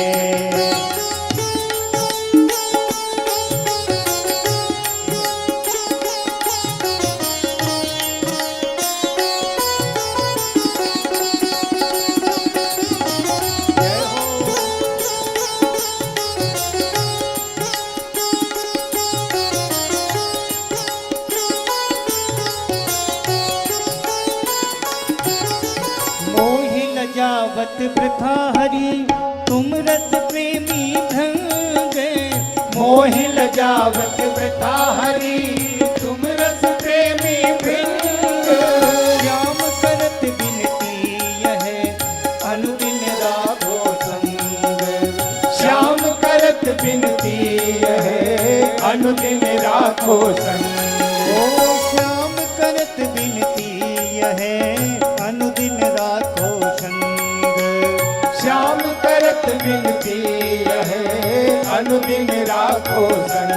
मेरो जन्म सफल पग परिसन में।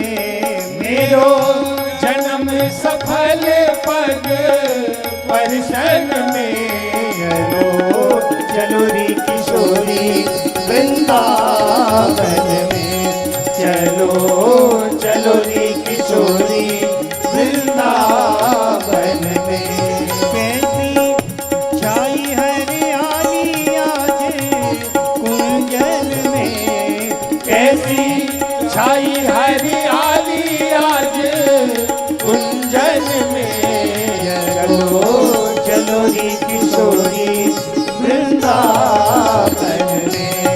चलो चलो रे किशोरी वृंदावन में। ओ वृंदावन में। ओ वृंदावन में। वृंदावन में। वृंदावन बोलो श्री वृंदावन बिहारी लाल की जय। श्री रास बिहारी भगवान की जय। जय जय श्री श्री राधे श्याम। भगवान उन गोपांगनाओं के साथ रास क्रीड़ा करने लगे। रास क्रीड़ा में कोई गोपी थक जाए तो भगवान उसका चरण दबाते। किसी गोपी के केश खुल जाएं तो भगवान बैठ करके चोटी बना देते। किसी गोपी को नृत्य करते करते स्वेद हो, पसीना हो तो भगवान अपने पीतांबर से उसका मुख पोंछ देते। पाटी पारत मांग समारत अलक कपोलन साज। नृत्य करते करते किसी गोपी के पैर के नूपुर टूट जाएं तो भगवान बैठकर उन नूपुरों को चुनकर फिर डोरी में पिरोकर और अपने हाथों से बैठकर उस गोपी के चरणों में नूपुर धारण कराते। ऐसी सेवा भगवान ने की।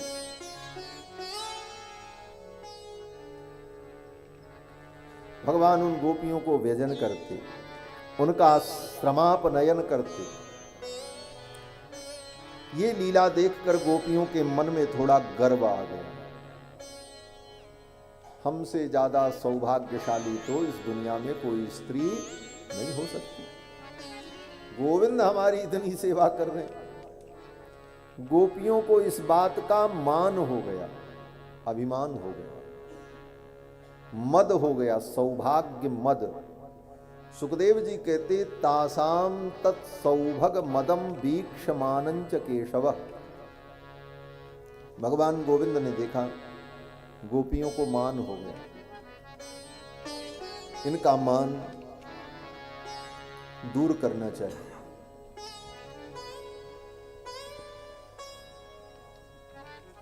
और भगवान ने देखो दो चीजें हुई,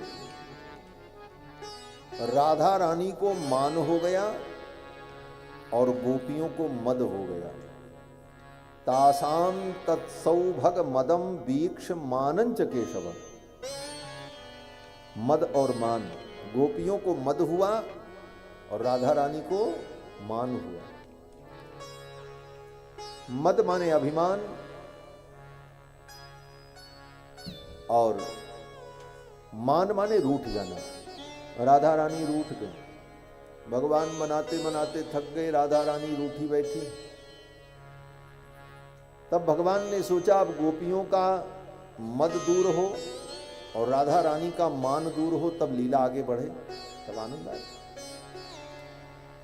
तो गोपियों के मद को और राधा रानी के मान को दूर करने के लिए भगवान रास मंडल से अंतर्धान हुआ। और अंतर्धान पहले हुए तो राधा रानी को लेकर के गए, गोपियों के बीच से अंतर्धान हो गए।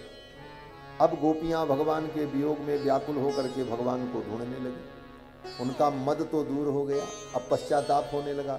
हम बड़ा मद कर रही थी, हम बड़ी सौभाग्यशालिनी हैं, बड़ी सौभाग्यशालिनी, गोविंद तो हमको छोड़ के चले गए।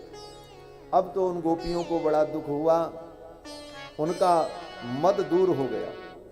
और राधा रानी बोले, राधा रानी को और मान हो गया, भगवान सबको छोड़ के आए लेकिन हमको नहीं छोड़ा, हमको तो साथ में ले गया, और मान कर गई। तब भगवान ने सोचा अब इनके मान को भी दूर करना चाहिए। थोड़ी दूर आगे चले तो राधा रानी ने कहा अब मैं थक गई हूं, अब आगे मैं नहीं चल सकती, अगर आगे कहीं हमें लेकर के चलना है तो आप अपने कंधे पर मुझे बैठाओ, ले चलो, मैं तो पैदल नहीं चल सकती। भगवान ने कहा अच्छा। भगवान ने कहा तो ठीक है, मैं बैठ रहा हूं, मेरे कंधे पर आप विराजमान हो जाओ, मैं आपको ले चलूंगा। और भगवान ज्यों ही भूमि पर बैठे और किशोरी जी ने उनके कंधे पर हाथ रखा, तब तक भगवान वहां से अंतर्धान हो गए। अब किशोरी जी व्याकुल हो गई, गोविंद कहां गए।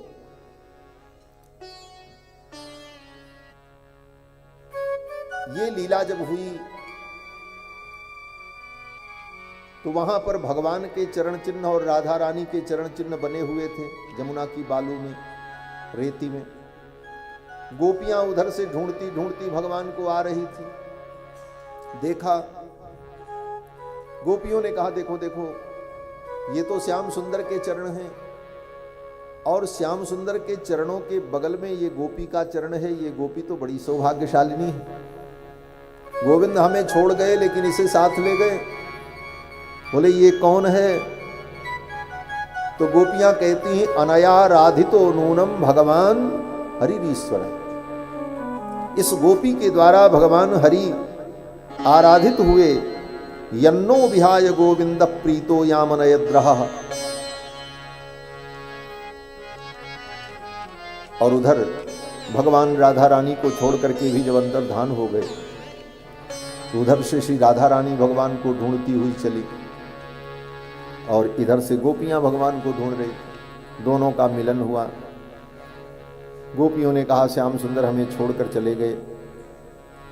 राधा रानी ने कहा चलो हम सब मिल करके गोविंद को ढूंढती। और जमुना के तट पर गोपियां आईं। समवेता जगुः कृष्णम तदागमन कांक्षिताः। समवेत होकर, एकत्रित होकर जमुना के तट पर आकर के गोपियों ने रो रो करके भगवान को पुकारा और एक गीत गाया। इस गीत का नाम है गोपी गीत। गोपी गीत में गोपियों ने अपने मनोभाव को व्यक्त किया। 19 श्लोकों में गोपियों ने अपने मनोभाव व्यक्त किए।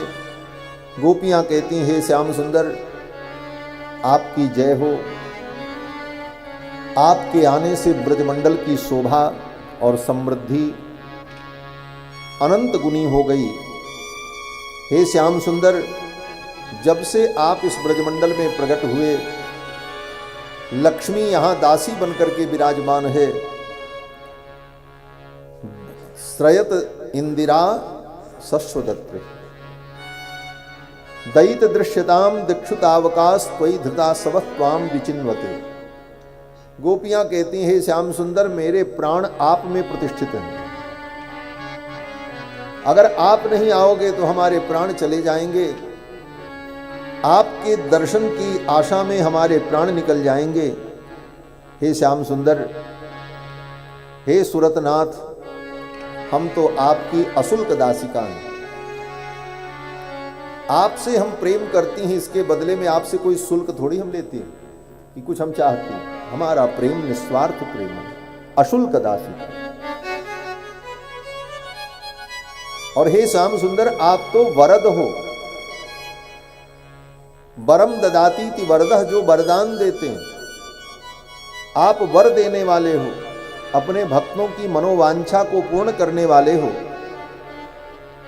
तो वरद होकर, रक्षक होकर आप अपने वियोग में हमें क्यों मार देना चाहते हैं? क्या ये बध नहीं है? केवल तलवार और बंदूक से ही किसी को मारा जाता है? गोपियां कहती हैं, निघ्नतो नेह किम बधा, क्या ये बध नहीं है? किसी को अपने वियोग में मार डालना, यह भी तो बध है, और इसको कानून भी मानता है। आज कोई किसी के प्रेम में मर जाए, आत्महत्या कर ले और सुसाइड नोट में लिख दे उसका नाम, तो पहले पुलिस उसी को पकड़ती है, तुम्हारे कारण ये मरा है। गोपियां भी कहती हैं, बरद निघ्नतो नेह किम बधा, क्या आप मेरा वध नहीं कर रहे हैं? ये भी तो वध है। और जब यही वध आपको करना था, अपने वियोग में हमें मार डालना था, तो फिर आपने हमको बचाया क्यों? उसी दिन मर जाने दिया होता। किस दिन? बोले विष जलाप्ययाद, जमुना का जल विषाक्त हो गया था काली नाग से, और उस जल से पूरा ब्रजमंडल नष्ट हो जाता, लेकिन आपने काली नाग का मर्दन करके जमुना जल को शुद्ध किया। क्यों? बोले हमारी रक्षा करने के लिए। ब्याल राक्षसाद अघासुर आया था, पूरे ब्रजमंडल को निगल जाता, लेकिन आपने अघासुर को मारा। क्यों? बोले हम सबकी रक्षा के लिए। वर्ष मारुतात, इंद्र ने जब वर्षा की तो पूरा ब्रजमंडल नष्ट हो जाता, लेकिन आपने गोवर्धन धारण करके ब्रजवासियों की रक्षा की, हम गोपियों की रक्षा की। क्यों? इसी दिन के लिए। जब हमें आज मारना ही है अपने वियोग में, तो आपने उस दिन क्यों बचाया था? ये तो उसी प्रकार से हुआ जैसे किसी पशु को प्रेम पूर्वक पाल पोस करके रखा जाए और एक दिन उसकी बलि चढ़ा दी जाए। क्या यही बलि चढ़ाने के लिए आपने हमें बचाया था, हमारी रक्षा की? और हे श्याम सुंदर, जब बार बार आपने हमारी रक्षा की है, ऋषभ ते वयम रक्षिता मुहुः, बार बार आपके द्वारा हमारी रक्षा हुई है, तो इस बार भी हमारी रक्षा होनी चाहिए। आपके वियोग में हमारे प्राण चले जाएं, ये ठीक नहीं। हे श्याम सुंदर, हम गोपियों पर दया करो। फिर गोपियां कहती हैं, न खलु गोपिका नंदनो भवान, अगर हे श्याम सुंदर आप ये कहो कि तुम्हारे मन की भावना को मैं नहीं जान पाया, इसलिए ऐसा हो गया मेरे द्वारा, तो गोपियां कहती हैं, श्याम सुंदर आप अन्य गोपों के समान किसी गोप गोपी के पुत्र मात्र नहीं हो। बोले तब? बोले न खलु गोपिका नंदनो भवान, आप केवल गोपिका नंदन यशोदा नंदन ही नहीं हैं, अपितु अखिल देहिनाम अंतरात्म दृक्, समस्त देहधारी आत्माओं की भी आप आत्मा हैं।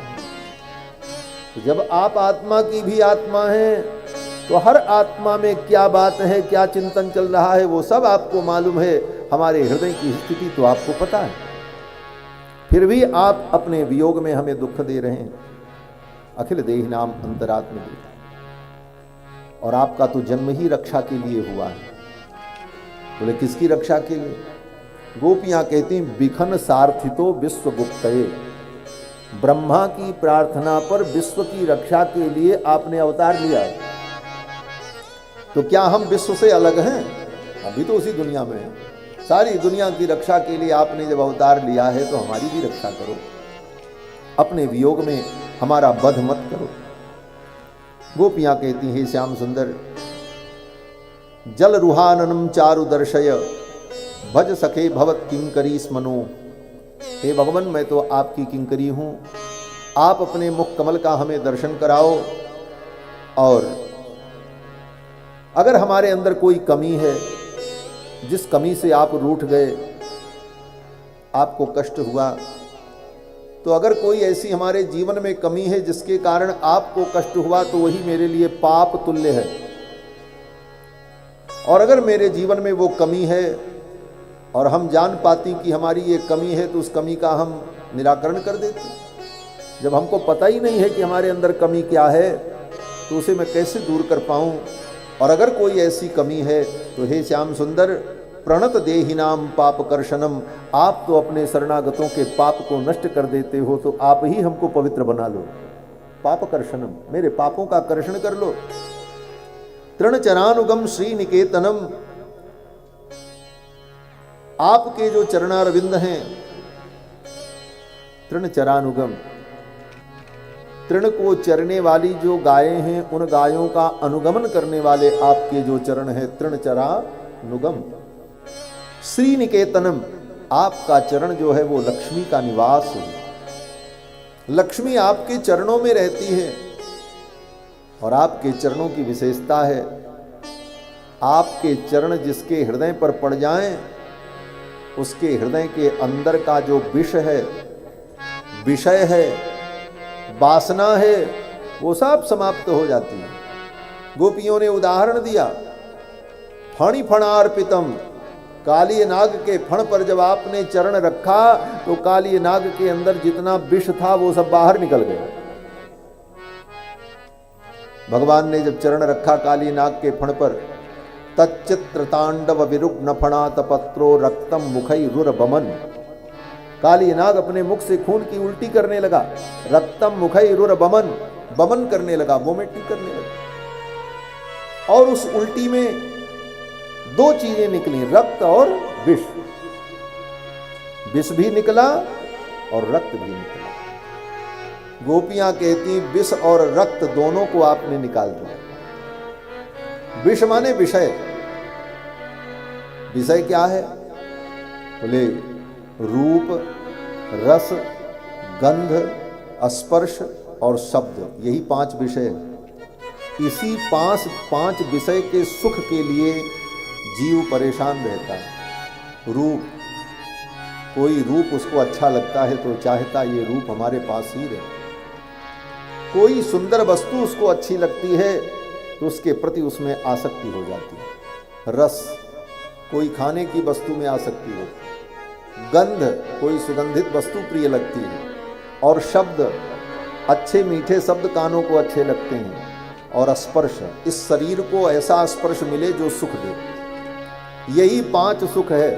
दुनिया में जितना सुख मिलता है, कपड़ा पहनने का सुख, भोजन करने का सुख, गाना सुनने का सुख, अपने प्रियतम के साथ बैठने उठने रहने का सुख, ये संसार का जितना सुख है, ये सुख सब मिला करके 5 प्रकार का है बस। रूप, रस, गंध, स्पर्श और शब्द। इन्हीं 5 को शास्त्र में विषय कहा गया। ये विषय है, यही विषय वासना है। इन्हीं विषयों में पढ़कर, रूप रस गंध स्पर्श के चक्कर में पढ़कर व्यक्ति बंधन में पड़ता है। सबके उदाहरण हैं। एक इसमें से हमारे जीवन में आ जाए तो बंधन हो जाता है। मछली क्यों बंधती है? बोले जीभ के चक्कर में, खाने के चक्कर में उसके मुख में कांटे लग जाते हैं। मृग बंधन में क्यों पड़ता है? बोले मृग पकड़ने वाले सुंदर संगीत बांसुरी लेकर के बजाते हैं, मृग उसको सुनने के चक्कर में रुक जाता है और उसे शिकारी पकड़ लेता है। शब्द के श्रवण में, उस विषय के चक्कर में पड़ने पर मृग बांधा जाता है। हाथी इतना बलशाली होता है लेकिन रूप के चक्कर में पकड़ा जाता है। हाथी कैसे पकड़ते हैं? बोले एक बहुत बड़ा गड्ढा खोद दिया, उस गड्ढे के ऊपर पुआल रख दिया, घास रख दिया और उसके ऊपर एक हाथी का पुतला बना करके रख दिया, हथनी का, मादा हाथी। वो हाथी जंगल में आया, देखा, पहुंचा, अरे भाई ये तो हमारी जाति बिरादरी का है, और उससे प्रेम करने के लिए वो पहुंचा और उसके सन्निकट गया तो हाथी का इतना वजन कि धम्म से उसी गड्ढे में गिर पड़ा। अब वो निकल पावे नहीं, फिर उसको हाथी पकड़ने वालों ने पकड़ लिया। तो इसी प्रकार रूप, रस, गंध, स्पर्श, शब्द, इसी के चक्कर में ये जीव बंधन में पड़ जाते हैं। और जिसके अंदर सब हो वो कौन है? बोले वो मनुष्य है। मनुष्य रूप के चक्कर में भी पड़ा है, गंध के भी चक्कर में पड़ा, रस के भी चक्कर, 5 वासनाएं। गोपियां कहती ये वासना ही विष है, इसको विषय कहा जाता है और विषय ही विष है। और ये हमारे अंदर जो विष है, इस विषय को आप निकालो, विष को निकालो। और जब काली नाग के ऊपर भगवान ने अपना चरण रखा था तो काली नाग के मुख से रक्त भी निकला। रक्त क्या है? रक्त माने राग। रक्त जिसके अंदर हो वो राग से युक्त है, और जिसके अंदर रक्त नहीं वो बोले विरक्त है। विरक्त माने वैराग्य संपन्न। तो संसार का राग, अनुरक्ति छूट जाए और विषय जो हमारे अंदर है वो विषय निकल जाए। तो विष और रक्त दोनों को आप निकालने वाले हो। अगर हमारे जीवन में विषय है तो इसको भी आप दूर करो। संसार का अगर कोई राग है तो वो राग भी आप दूर करो। आपके चरण हमारे हृदय पर पड़ेंगे तो हमारे जीवन में जो विषय रूपी विष है और संसार की आसक्ति रूपी जो रक्त है वो रक्त निकल जाए। फणि फणार्पितम ते पदाम्बुजम कृणकुचे सुनः कृन्धिरच्छय। जिन चरणों को आपने काली नाग के फण पर रखा था उन्हीं चरणों को आप हमारे हृदय पर रख दो। आपके चरणारविंद हमारे हृदय में विराजमान हो जाएं, हमारे हृदय का विकार दूर हो जाए। हे श्याम सुंदर, आपकी ये कथा हमें जीवन प्रदान करती है। यहां पर बहुत बड़ी उत्प्रेक्षा है। मानो भगवान पूछते हैं कि जब तुमको हमारे वियोग में इतना दुख है और कह रही हो कि तुम्हारे वियोग में मैं मर जाऊंगी, तो अभी तक तुम जिंदा कैसे हो? मर क्यों नहीं गई? अगर इतना ही सच्चा प्रेम था तो मर जाना चाहिए, क्यों नहीं मर गई? तब गोपियां इस बात का उत्तर देती हैं। गोपियां कहती हैं श्याम सुंदर हम तो मर जाती, लेकिन आपकी कथा का अमृत जो हमने पी लिया है इसलिए हम मर भी नहीं पा रहे। अमृत पीने वाला कैसे मरे? इसलिए गोपियां कहती तब कथामृतम, आपकी कथा जो है अमृत है। तप्त जीवनम, संसार से तपे हुए प्राणियों के लिए जीवन के समान है, जल के समान है। आपकी कथामृत को हमने पी लिया है इसलिए अब मर भी नहीं पा रहे हैं।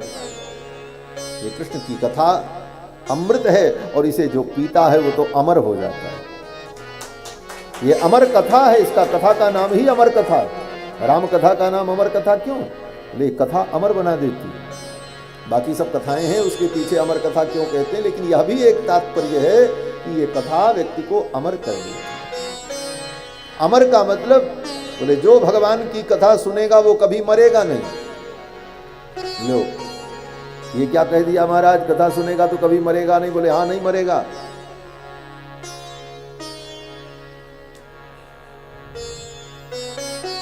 व्यक्ति मरता कब है?